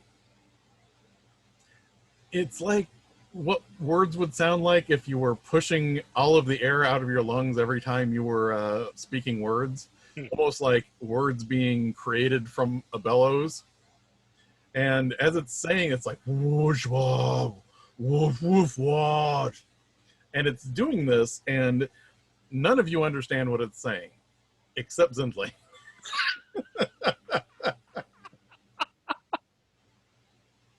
Okay. And you aren't like getting it at first, but the voice in your head is saying, oh, this is what it's saying now. And it's going, it's speaking Dwarven, apparently. And Dwarves don't exist either. Why? It's speaking Dwarven, and it wants to know why you are bothering it, because it is particularly annoyed this time of year, as it needs to move its lair. What? But what I mean, the book said it's dragon's horde. What? I don't know. Apparently it's moving its lair and it's angry. I mean, and as soon as you say dragon's horde, like its head darts straight towards you. And again, you don't know this until it gets translated, but it's like Hun Horde, Hun Horde, and the whole room just like vibrates. And he's saying, "Oh my." He heard you mention its horde, and it appears to think you're about to steal from it. You may want to assuage its fears. I hold up my hands and say, like, no, not your horde. It's a different horde. We are not here for you. We are here for the seal. And it, says a few more things, and your voice in your head says, he's saying that you're not allowed to get near the seal, but if you can contribute to its horde, it would think about guiding you to where the seal is. The seal is in danger. We want to protect the seal so we can save the world. And the thing like growls and hisses a little bit more, and the air just kind of vibrates, and it goes. Am I somehow talking in this without even realizing it? Oh, okay. No. It understands common. Okay. It won't lower itself to speak common. So the voice in your head tells you, he's saying that he does not believe that we wish to save the world, and that we are probably just trying to use the seal for our own gain by tapping into its sorceries. Therefore, if we can enrich its horde, it will guide us there. It wants a bribe. Do we have anything to bribe this thing? I look over at Morgan and I'm just like, he speaks dragon now?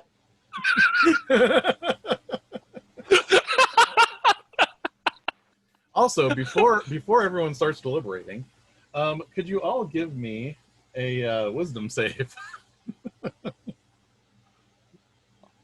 Wisdom save. 13. 10. 2. Yeah, none of you can get anywhere closer to this thing at the moment. You feel this deep, like as soon as you hear its voice booming, you feel this deep, like watery feeling in your stomach. And it's not even like your heart starts beating faster. It's like you're not even reasonably thinking this. It's like your body is reacting in this way without even assessing the situation, just from being in the presence of this thing. It's fine. I don't want to get any closer to it. I want to try to convince it that I have access to riches, but I don't have them on me right now. And the My family is well appointed in this city. it hisses and booms a little bit more, and then he says, "Oh, you're in luck. It wants a specific treasure." Well, I mean, my family is well appointed, but I mean, like, what do you want? I mean, like, we've got a lot of stuff, but like, we collect things because we're rich and all. But He says that there is a coin somewhere in the city. He believes it is being held by someone that stole something from this vault he is layering in right now, and that coin is blessed with a certain amount of luck, and he would like it in his hoard. Somebody stole a luck coin from your hoard? No, he just can sense that someone has it. Oh. And that somehow they are attached to something that used to be in this vault. He doesn't know exactly who it was or what it was. Apparently somebody stole something from the dragon. If all of you would like to give me an intelligence save.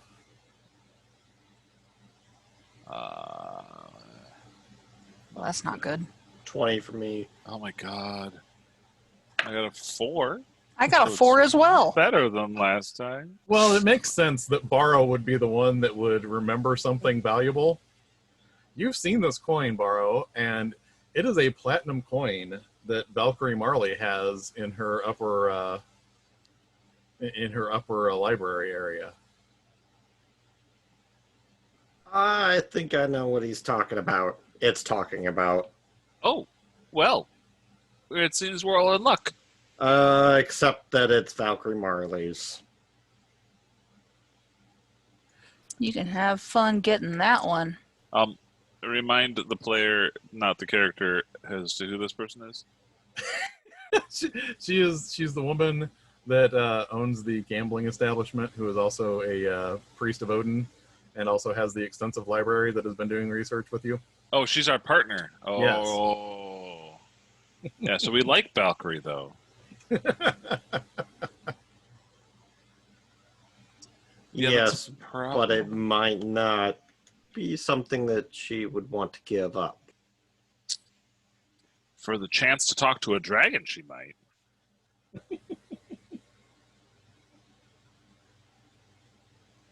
I think we can sell this. We just have to convince her.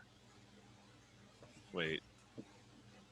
What is the dragon? What are you offering for this coin?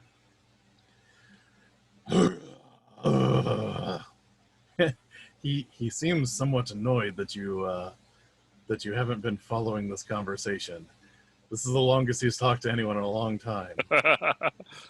But he said, well, if he wants the coin, he's going to have to talk to more than just me. He's going to have to talk a bit more. He said that he doesn't consider the seal part of his hoard, but it is in the chamber with his hoard, and he would guide you to the seal for you to do whatever you wish with the seal if you could bring him that coin. That's all. And then it lets out a much louder bellow, and all of you really feel that heartbeat racing. I think it wants us to leave. As you say, I think it wants us to leave.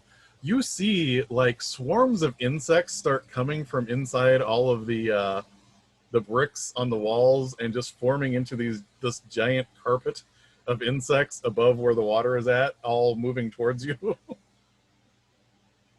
Yeah, I'm pretty sure now. We should go. I start backing. I start like stepping backwards. You'll have to tell me twice. And if you step all the way back to the ladder, like the insects stop about 10 feet away from the ladder.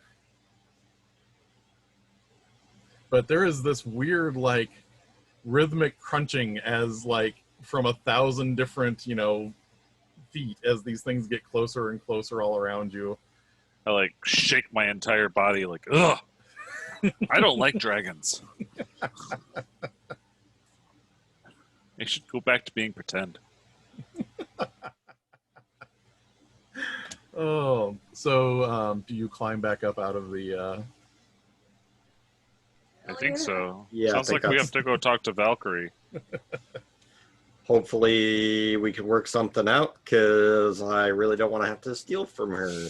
I mean, how much does she want to see one of the seals that's undisturbed and undespoiled? I need to have a costume change if we're going to go see the Valkyrie. So all of you get up out of the sewer? Yep. All right. So you don't smell as bad as you usually do when you come out of the sewer, but it is still like a weird, like dirt smell from the remnants of the mud and everything in the water. You're sure the mud has washed away at least 75% of the human waste. And like as we're walking up the ladder, I'm like talking to Baro and Morgan, being like, "Wow, dragons are real. I thought they were. I always like they're just myths and legend. And like every book I've ever read has always referred to them as these imaginary creatures, and they definitely didn't look like that."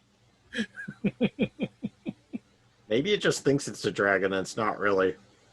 Huh. Maybe it's a corrupted dragon. I'm not the one that's going to convince it. I'm not the one that's going to tell it it's confused. It's quite the identity crisis. So are you going to see Marley right away, or are you going to regroup and rest up a little bit first? I think we should take a shower first. Yeah, I think I should probably spend some hit dice to heal up a little bit. Oh wait, no, we haven't done that yet. Well, but then again, I don't know if taking a rest would be a good idea. We kind of, I don't know, time is of the essence, I guess. Yeah, let's go. Let's like freshen up in the fountain, and then go see Marley. Taking my boots off and dumping the sludge out. Yeah, you have the makeshift shower that Shania has behind the watch station there. Yeah. You pump the bucket full and then hang it on the hook and pull the string, and it washes over you. Yeah, this is hard fought privilege right here. So the three of you, after you get a chance to shower a little bit, are you splitting up right afterwards and then meeting somewhere again before you see Marley, or how are you doing this? I'm just down to just head straight to Marley unless somebody has other things to go do. I know Morgan kind of wanted to change her appearance before. I'll hang out with Zindlane and let Morgan do her costume change. So, Jared, is art going to be a dexterity check going forward, or can I use performance for that, or? I mean, what I think it probably is it's probably a proficiency with tools. Ah, okay. Which would be a dexterity check with proficiency if you had proficiency with, like, paintbrushes or whatever. Okay. Cool. So all of you are kind of drying off from the makeshift shower there in the alleyway. And first off, Zindlane, would you like to encounter someone from your past that may be unpleasant? Yeah. If so, I will give you inspiration. Yeah. And who else would you like to give inspiration to when this triggers? Morgan. Okay. Saved our butts. My butt specifically. Right. So Morgan and Zindlane, you have inspiration again, and as you're walking around the corner still like dripping wet, you see someone that is extremely out of place around here. And it is Rena Scathless. And you have not thought about Rena Scathless for a long time. And this rushes back to you that she knew you when you were living in the northern wards of the city. Oh, God. She was a person that, if you really think about it now, she was the one that kept like urging you on to more and more partying and more decadent things. And, you know, you didn't think about it until now, but it's really hitting you at this point that she's been this person that like kind of encouraged you to hit rock bottom. She was, you know, every night when you would go home, you know, someone would, you know, ask you why you were going out, and, you know, immediately she would show up the next day and say, oh no, I need to show you a new place. And it's probably not fair to say it's her fault, but she definitely contributed to this situation. So does she see me? No, not yet. Okay, I'm gonna kind of like duck back in and like peer around the corner, trying to watch what she's doing and follow her movements. Okay. Is anyone else going with you here? Well, Morgan already took off, right? To go get dressed. I'll probably be hanging out with him. All right. The two of you give me stealth checks.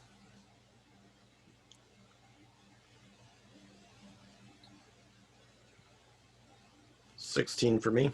14 for me. Okay. So you don't neither one of you, you know, she doesn't notice that, you know, either one of you are tailing her, but you do notice that she kind of went around the block all the way and then came back to the watch station and then headed in. Oh. And they let her in immediately, which, you know, normally the watch station has the, you know, the door where they have to let you in and talk to you and everything. So this seems like she was expected. Do we have any spy holes into the watch station that we've used in the past? Not in I'll the ask past. Baro. Baro, do you know of any ways that we can listen in on conversations in the watch station? I mean, sure. In general, I can give it a shot. I really need to know what she's doing here. You could climb up to the second story, and you probably know a good, like, attic place that you can shimmy in and listen from above. So if you would like to give me a climb check. Both of us? Do you want to go in there, or are you just going to trust Baro to do I think this? Baro might need some backup. All right, then both of you give me a climb check. So, this virtual die was on 18, and it just tilted over to 4, so I rolled an 8. Okay. Well, you beat my 5, so... Here we are, falling off the constable building. Oh, goodness. Oh. So this time, just to end your misery, I'm just going to do damage when you fall off of this thing. All right, so Baro, you take 2 points of damage. Zindlane, you take 5. Now, would those come off of my temporary hit points or off of? Or Yeah, they'll come off your temporary first.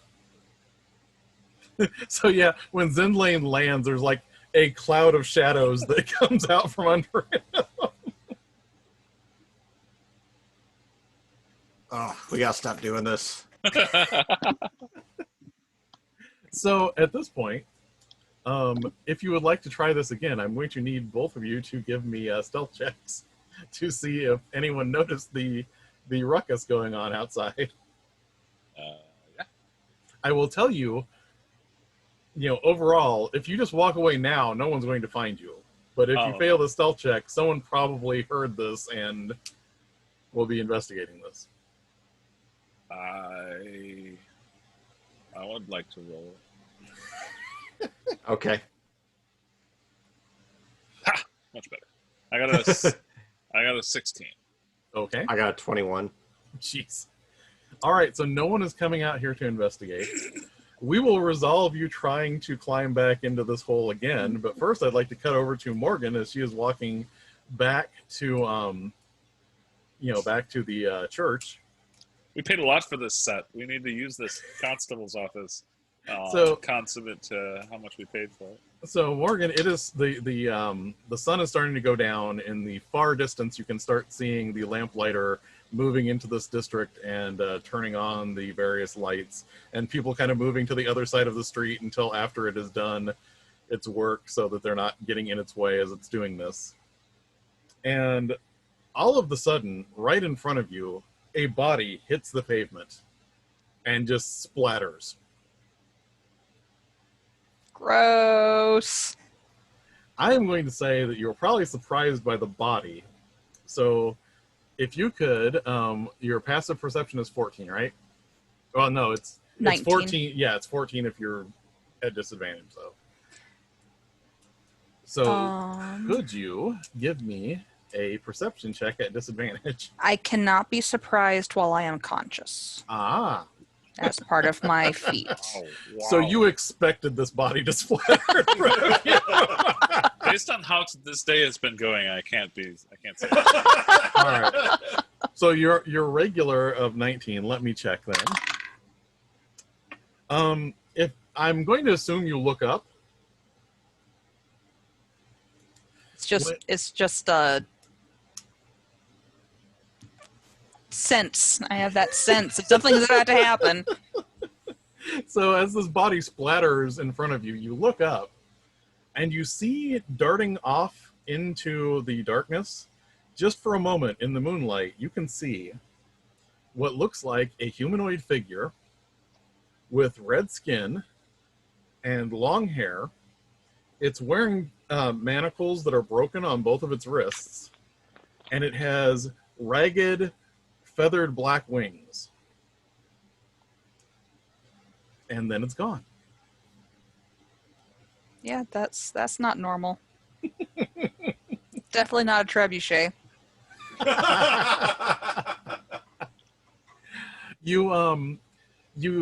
I mean, just from looking at it, if it weren't for the manacles and the red skin and the wings being ragged and black, this would fit like a lot of religious depictions of angels. Like even a lot of Hermes, the Church of Hermes stories involve angels because they are usually messengers that, get sent out to deliver messages. This one looks like it's seen some shit if it is an angel. And it's dropping potential early cultists around the city. So yeah, you have a splattered body in front of you. Now, let's cut back to Zindlane and Baro. I think that I'm going to try to boost Baro up to the roof instead of trying to climb up. Okay.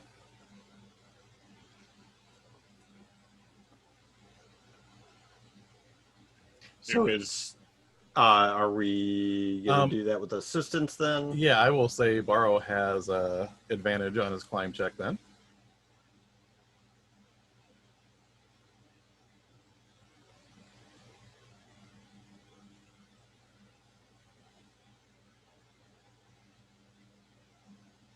Damn it. I hate when I click on the thing and I have to go back. So natural 20. Okay. So yeah, Zindlane boosts him up and you grab all the handholds you need to and you scurry into that little, gap between the second, floor and the roof, and you can get in here and probably position yourself above where you need to for this. So it is thick enough that it will be with disadvantage to try and hear what's being said down there.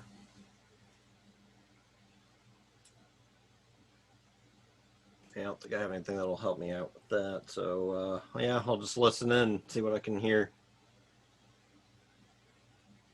See what I can hear. That's okay. Listen, do you smell that? Or how's that go? I was trying to make a joke in one campaign, and I was doing the Jurassic Park thing where I was trying to tell everyone to stay still because it wouldn't see you unless you moved.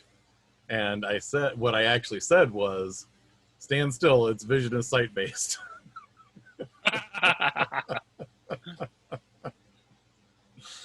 Oh, so anyway, what did Baro get when he is eavesdropping in this? Do you want me to do a perception? Yeah, if you would.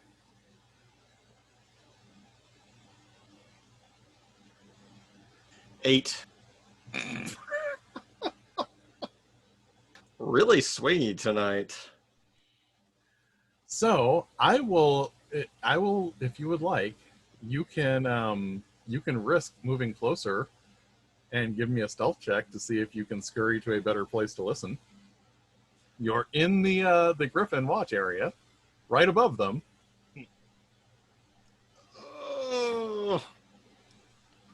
My brashness tells me that I am going to try to get closer to hear better.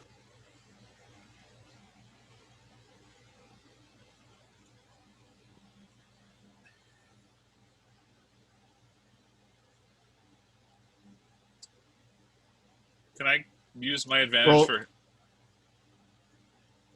What did you get? I rolled a 10 total. Can I use my advantage for his roll? Actually, you could spend your inspiration Or my inspiration. and grant it to Baro. That is a thing you can do. Yeah, I want to do that. Okay. If you don't think a 10 is good enough, you can roll again if you would like to use that inspiration. So, do we have something that we can just add an amount, or is it I just have to roll again? Yeah, you just roll again. Yeah, I'm not with you, so I can't help you. Okay, let me go ahead and try again. And for a moment, you think Zindlane really wants to know about this, and that inspires you to keep trying. And I do pretty well and roll a 17. Yes, yes. All right. So, what you hear is the you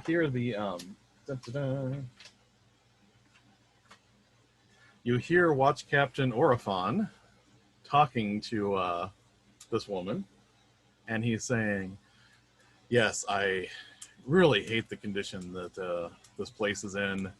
The guilds are not doing their civic duties. There's gang fights. We're crime-ridden. And honestly, the best thing that could happen is just to clear out the population and make sure that, honestly, if this could be turned into warehouses for the shipping concerns, that would be the best of all. So I'm really glad to hear that you are interested in potentially, adding to this warehouse project. I think we really have to preserve the morals of the city by clearing these people out of this neighborhood."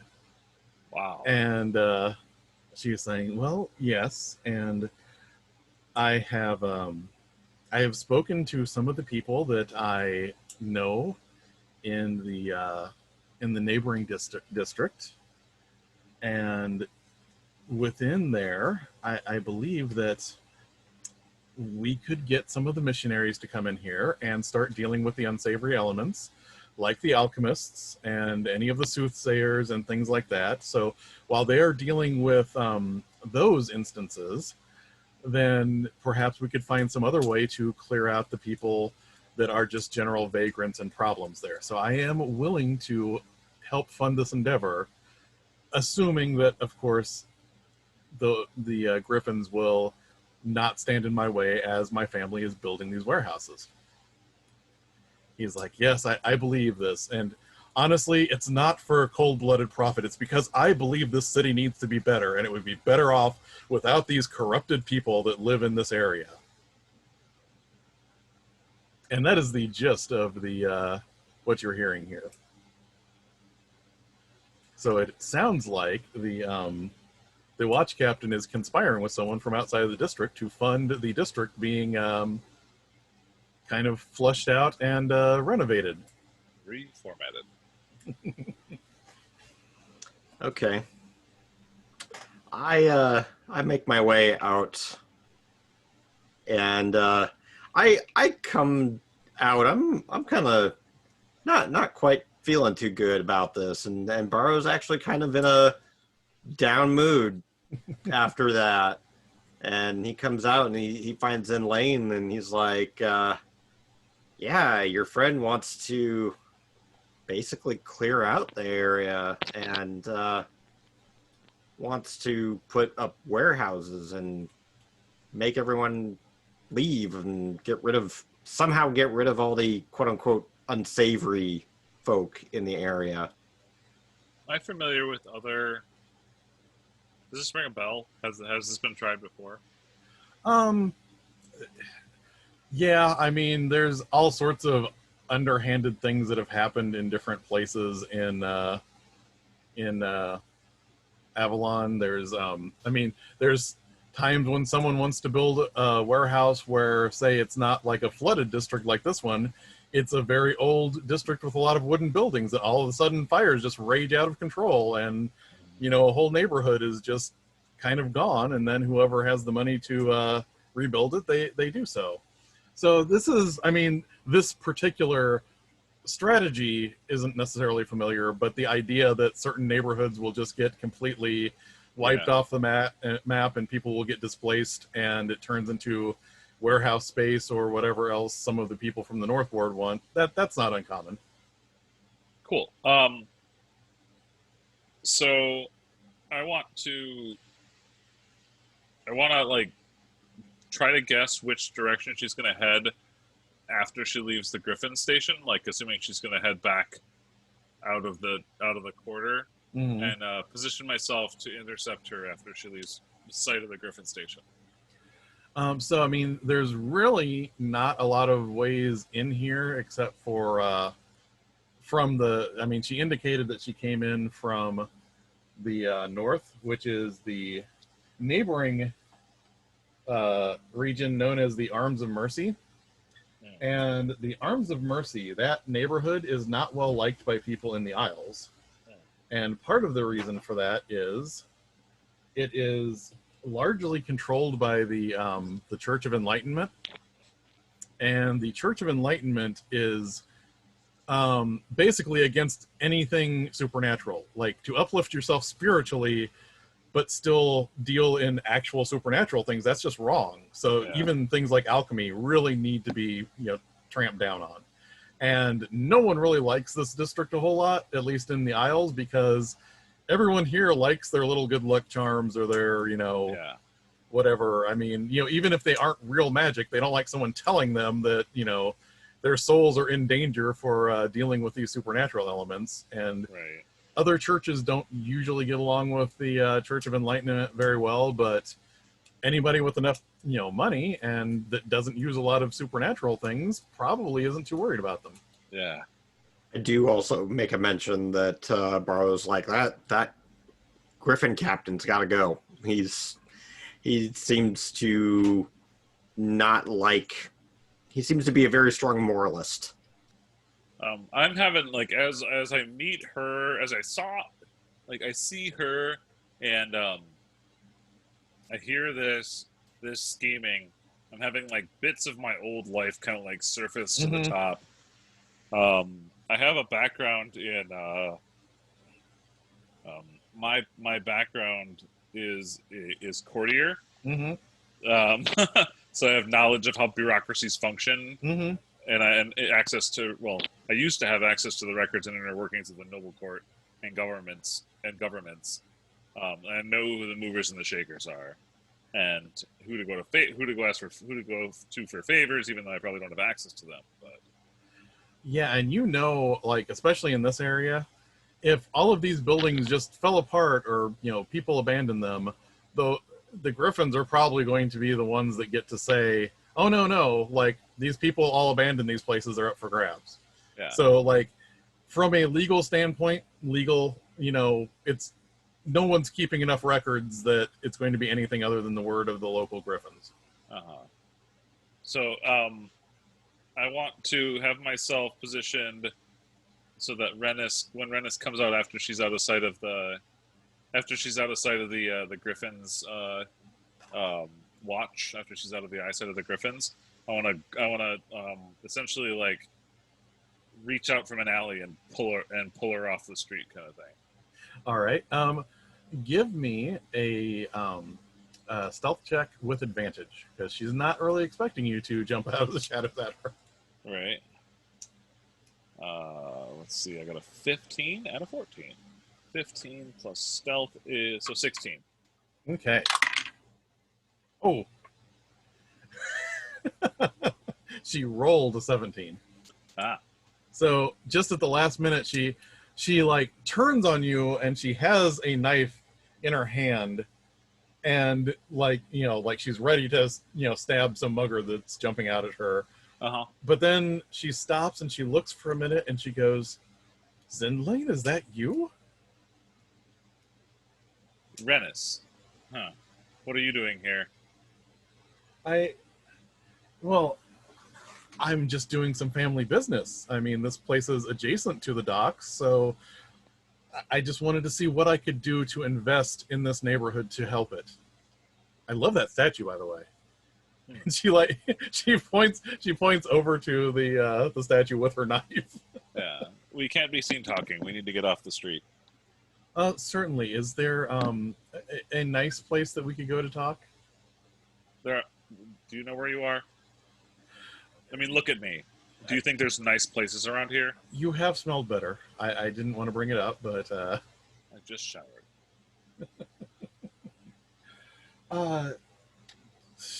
I don't think this is a proper. I want to instigate her to tell me who's behind this.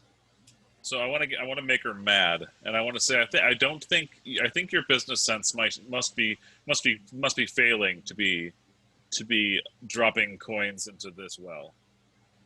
And she looks around. She's like, well, if we must go somewhere, and she finds a different boarding house than the one that Garland stays at, and she walks in and she looks at the woman that is tending the place, and she goes, I need a room just long enough to speak with someone. And she looks at her and she goes, we're not that kind of boarding house. I'm gonna nod conspiratorially and make it quite obvious that that's exactly what we're looking for. But then she pulls out a platinum coin and slides it to her, and she was like, but I don't have a problem with those kinds of places. Maybe I'll look into it. And she shows you to a room off to the side. And, you know, you can tell she is just like cringing as she's looking at this. What is Baro doing as they... I don't know. Is she turning her nose up at me? Like, am I allowed to go along with you two? I would say, like, as long as you act like you're supposed to be here, she's going to pretend that you're not here. So she doesn't care if you're here. She just doesn't kind of want to deal with you. So you can be here. I'm doing the stealthy barge folk thing and just kind of like walking in Zindlane's shadow. But when she slides the platinum over to the woman and she thinks she knows what's going on, and the two of them go in and you follow them in, she's like... I thought about that too, yeah. I thought about like throwing a little wink in there. So as the three of you get ready to start this conversation, I'm going to cut back to Morgan. Morgan, at this point, the Lachey people are here, shaking their heads, very upset that they're having to deal with this again. Especially, you know, at night, it's like, oh, yeah, we can't leave this out because someone would slip in someone, and that's just bad. And then you have the the Griffons out here again. And he's going, yeah, we really need to talk to someone the next district over to find out where they're getting this catapult from. And then the other one's like, well, you know, they have those big things that they're mounting on the walls now, like the big guns. Oh, you mean the cannons? Yeah, maybe they shot them out of a cannon. They could have even been even further away if it was a cannon. So does Morgan react to any of this? Or? Just kind of let them entertain themselves with their speculation. They don't. This is not a need to know basis here. So the Leche people that were sent out here clean up the rest of the body. Are you just going to go in and change clothes then? Yeah, I'll give the Leche very sympathetic look. I definitely feel for their plight. Time to put them in the sacred sacks. And he's like throwing body parts into the... So you get changed into your disguise-worthy outfit. And now we'll cut back to the room with the Rena and Baro and Zindlane. So, what have you been up to, Zindlane? I heard that your family doesn't exactly claim you anymore, and you're not allowed to use your last name any longer. It's such a shame because you were the life of the party. I'm still the life of the party. Party's just moved. She doesn't know you like I do. You be quiet. And she kind of looks at you for a second, and I look at Baro and try to cover myself up. Yes, you be quiet. I'm quiet as a church mouse. My bodyguard likes to think loud.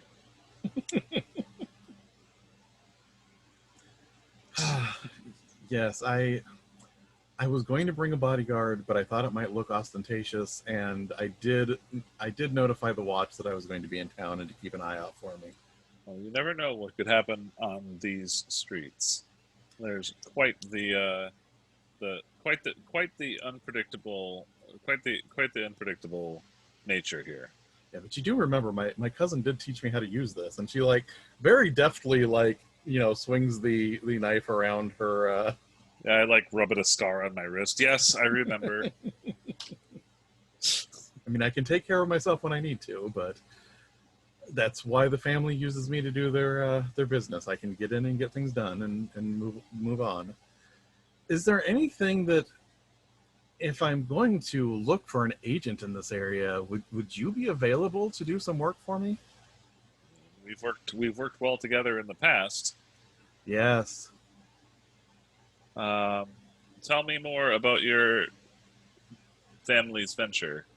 Well, mainly we just need to get the poor, unfortunate people here relocated somewhere else.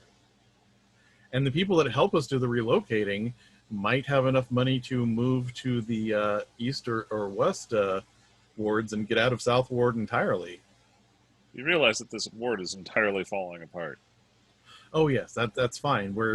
We are going to get the guilds working again, and once the guilds are working, this is going to be a perfectly functional district. I think I'm just the person you need.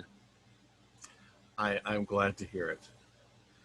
So, what I would like you to do is, when you get the chance, we can arrange a meeting, and I need a list of all of the people that have sway in this district, so that I can either make them business partners or make them an offer to leave. Can you do that for me? Yes, I'm pretty sure I can get you just the names you need. Well, here is an advance. And she hands you a purse with 50 silver in it. I'm like, I look at it, and like you can see the disbelief like cross my face. Like I haven't seen this much money in years. You also are getting the feeling like she's being very, well, actually, give me an insight check. insight. I'm also not freaking. Damn it! What am I good at? Oh, I did all right. I got a 17. Yeah, you get the feeling she's bringing up all of these things, reminding you of your past and, telling you all this stuff. But you get the feeling that she's doing this more like a salesperson than as a peer. Okay. Yeah. Like, yeah. Yeah, there is definitely a change in the tone she used to have with you than she has now. She's like barely concealing that she's talking down to you, but she has to sell that she still thinks of you as competent and everything because she wants you to do a job for her. I'm gonna smile pretty and play dumb and pretend I don't notice. And my whole demeanor is my whole demeanor is essentially presenting this is my chance to get back in, and I want to help and I want to help this succeed. And the voice in your head says, if you're not worried about the volume of blood being taken out of someone, you can make even more impressive things. I'm not saying that that's related to anything going on at the moment. I just wanted to make that statement. And I laugh. and she takes this as like you're happy to be working for her, and she's like, yeah. And realistically, what I'm trying to do is I want to get on as much information as possible for how to undermine her adventure. Mm-hmm. This also, also it occurs to me that she is a very good weapon. So, she's like, well, I really have to get going now. I do have an escort just waiting for me on the other side, so I should be able to get home safely. But yes. Let me know how. Tell me. How can these people who have sway in the district contact you? Well, actually, what I was going to ask is there a place where I can leave a message for you so we can set up a meeting? I want to be prepared. You know how I hate to go into business deals until I have a chance to get as much information on my partners as possible. I believe you have all of the information on me that's available. Well, then I will just try and make sure that I can look you up when I come here next time. Send a courier to. Where does my sister leave the food? The apothecary shop? Is that what it was? Okay. Send a courier to the apothecary shop, and I will receive, and I will get the message. I could use one of those quaint little children that they use to run messages in the other districts. I actively don't look at Baro. Well, it has been wonderful to meet you, and she's like hammering these words really hard because she doesn't want to say them. A true blast from the past, yes. And she takes her leave, and she walks back out. And I dig my fingernails out of my palms. Are Baro and Zindlane going to say anything after she excuses herself? No, I'm going to hang out here for a bit. How much time did that coin buy? I might take a nap. I mean, she told her an hour, so I mean. And it only took you about maybe 10 minutes to have that conversation. I'm going to lay down on the comfy bed for a bit. While he's trying to sleep, I'm talking to him, and they're like, "Yeah, she's a real piece of work, huh?" Yeah. That's. I think that we could make some really good use of her. Like if we point her in the right direction, we could really remove some barriers for ourselves. But we definitely can't let her do what she wants to do. They would ruin everybody. They would ruin everyone here. And Zindlane is trying to take this nap, and Baro's talking with my eyes closed. Yeah. So what I was going to say, and tell me if this is all right, but I'm picturing Morgan heading to the well and waiting for them and waiting. So, are the two of you going to go there after this hour is up? Yeah. Okay. So, an hour late, Morgan, your two associates meet up with you outside of the well. Are the three of you going to share any information before you proceed to see Valkyrie Marley? So, it's not a trebuchet. A what? Trebuchet, you know, like the weight goes down, it flings a thing. It's a catapult, right? A catapult. Yeah. Not one of those either. I'd have thought earlier, maybe it was a cannon.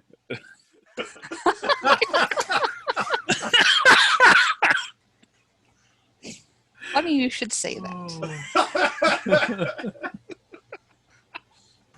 You know what? Everybody has inspiration again now. Just because.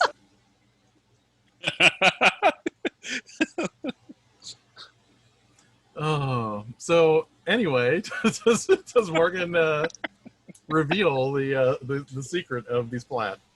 So, walking down the street, right? And then there's a splat. And I look up, and red-skinned angel with tattered wings and manacles? Angels don't exist. Yeah, They're imaginary. now you're making stuff up. And then the voice in your head, Zindlane says, well, I mean, most of them were swallowed up by the void. The void? You remember what you saw off the edge of the cliff? Oh no. Are they trying to climb back up too? Most of them were just completely swallowed up unless they found a little pocket dimension to hide in. What's a pocket dimension? Well, it's funny you should say that. All of you just hear this.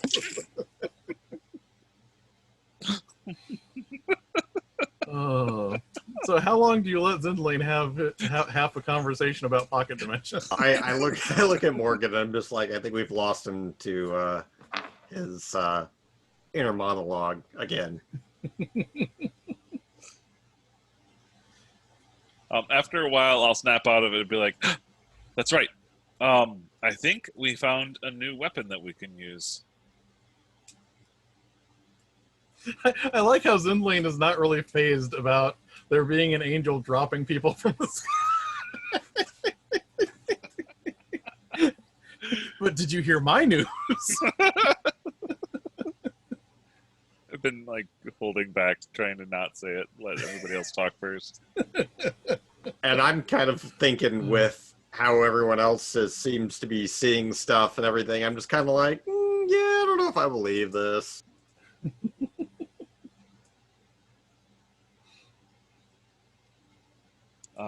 Wait, what's an angel? Like, I don't understand.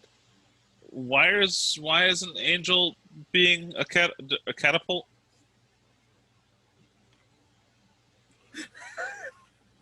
Riddle me this. When is an angel? Maybe time to do a little bit of research, I guess. So, like, angels are real, except for the ones that found a pocket dimension. Like, was there a pocket dimension opened? Like, were dragons in the pocket dimension too? No, most of them live in the depths of the earth. The depths of the earth. Huh. But this angel got out of its pocket dimension and now is splatting cultists on the ground. Did the cult is this like a worshipping a rival angels or something? Yeah, I was going to say, as far as Morgan knows, angels are generally messengers for divine beings. I mean, if they're splatting cultists, I'm down for it. Doesn't redskin usually mean like demons or something though? Aren't dragons usually pretty creatures? I mean, are you saying that the angel has an identity crisis too? All I know is right now, up seems like down, left seems like right, black seems like white. Next thing you know, we're gonna have dwarves showing up looking like elves. And the voice in your head says, there's not as much difference as people think.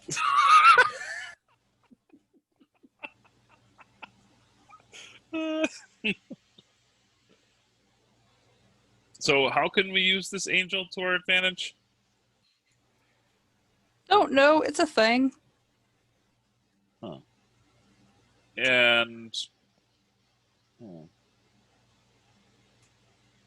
that's a much more immediate problem than the one I've got. But So does Zindlane explain to Morgan what just happened? yeah, there's some political maneuvering. There's a faction of business people trying to wipe the slate clean in the district here. What? Like the nobles are trying to knock everything down and build it up from scratch and make a bunch of silver. That Griffin captain really wants to get rid of everything too. Oh, it's just another political maneuver. Most of them fail. This is my neighborhood. Well, I mean, it's my neighborhood too. No. This is my neighborhood. Well, don't worry, she'll fail. We'll make sure that she fails. But in the meantime, we can point her where we want her to go. I love how sure Zindlane is of this political maneuvering now. I like this new side to Zindlane here. It's like an old shell of him has been some old pocket personality has been awakened. In fact, you've never seen. In fact, you've probably never even heard Zindlane talk with this accent before. It's a strange, weird lucidity that comes through. The only thing, I'm trying to think of another example because it's a common trope, but the only example I'm thinking right now is on the animated Tick when the sewer urchin goes into the sewer with them, and then he's like the expert of everything. Oh, man. So I think, given the time, this would probably be a good stopping point, and then it might actually give Garland a chance to wander in and into the scene and talk to all of you. But what I'd like to end the night on is, as all of you are sitting here talking, the camera zooms back and we hear you discussing things like, as the voices fade a little bit. And on top of a rooftop, you see another figure that looks, again, like Garland. And he's looking down on all of you and trying to listen intently, but there's just this look on his face like he's not understanding what's being said. And hovering up behind him is this pulsing blue mass of flesh with the pinchers and the 6 legs hovering under it and the pinchers. And as this version leans forward and is listening even harder, the one of the pinchers shoots through its neck, its face splits open, and you see the insect inside, and then the screen goes black. So that's where we're going to end at this time, and hopefully we will have our Garland next time, which that won't even be that hard to explain because he's only been missing for most of the day now. Right. So before we stop recording, I'd just like to go around and see, does anybody have any last minute things they'd like to say? Eileen, would you like to say anything before we sign off? Nope, I think I'm good. All right. Gator, would you like to say anything before we sign off here? Be safe, make good choices. All right. And Brandon, would you like to say anything before we sign off? In the same vein, wear a damn mask. Yes. But also, Black Lives Matter. Yes, very much so. And also, don't pull the mask over your nose. Yeah, cover your damn nose.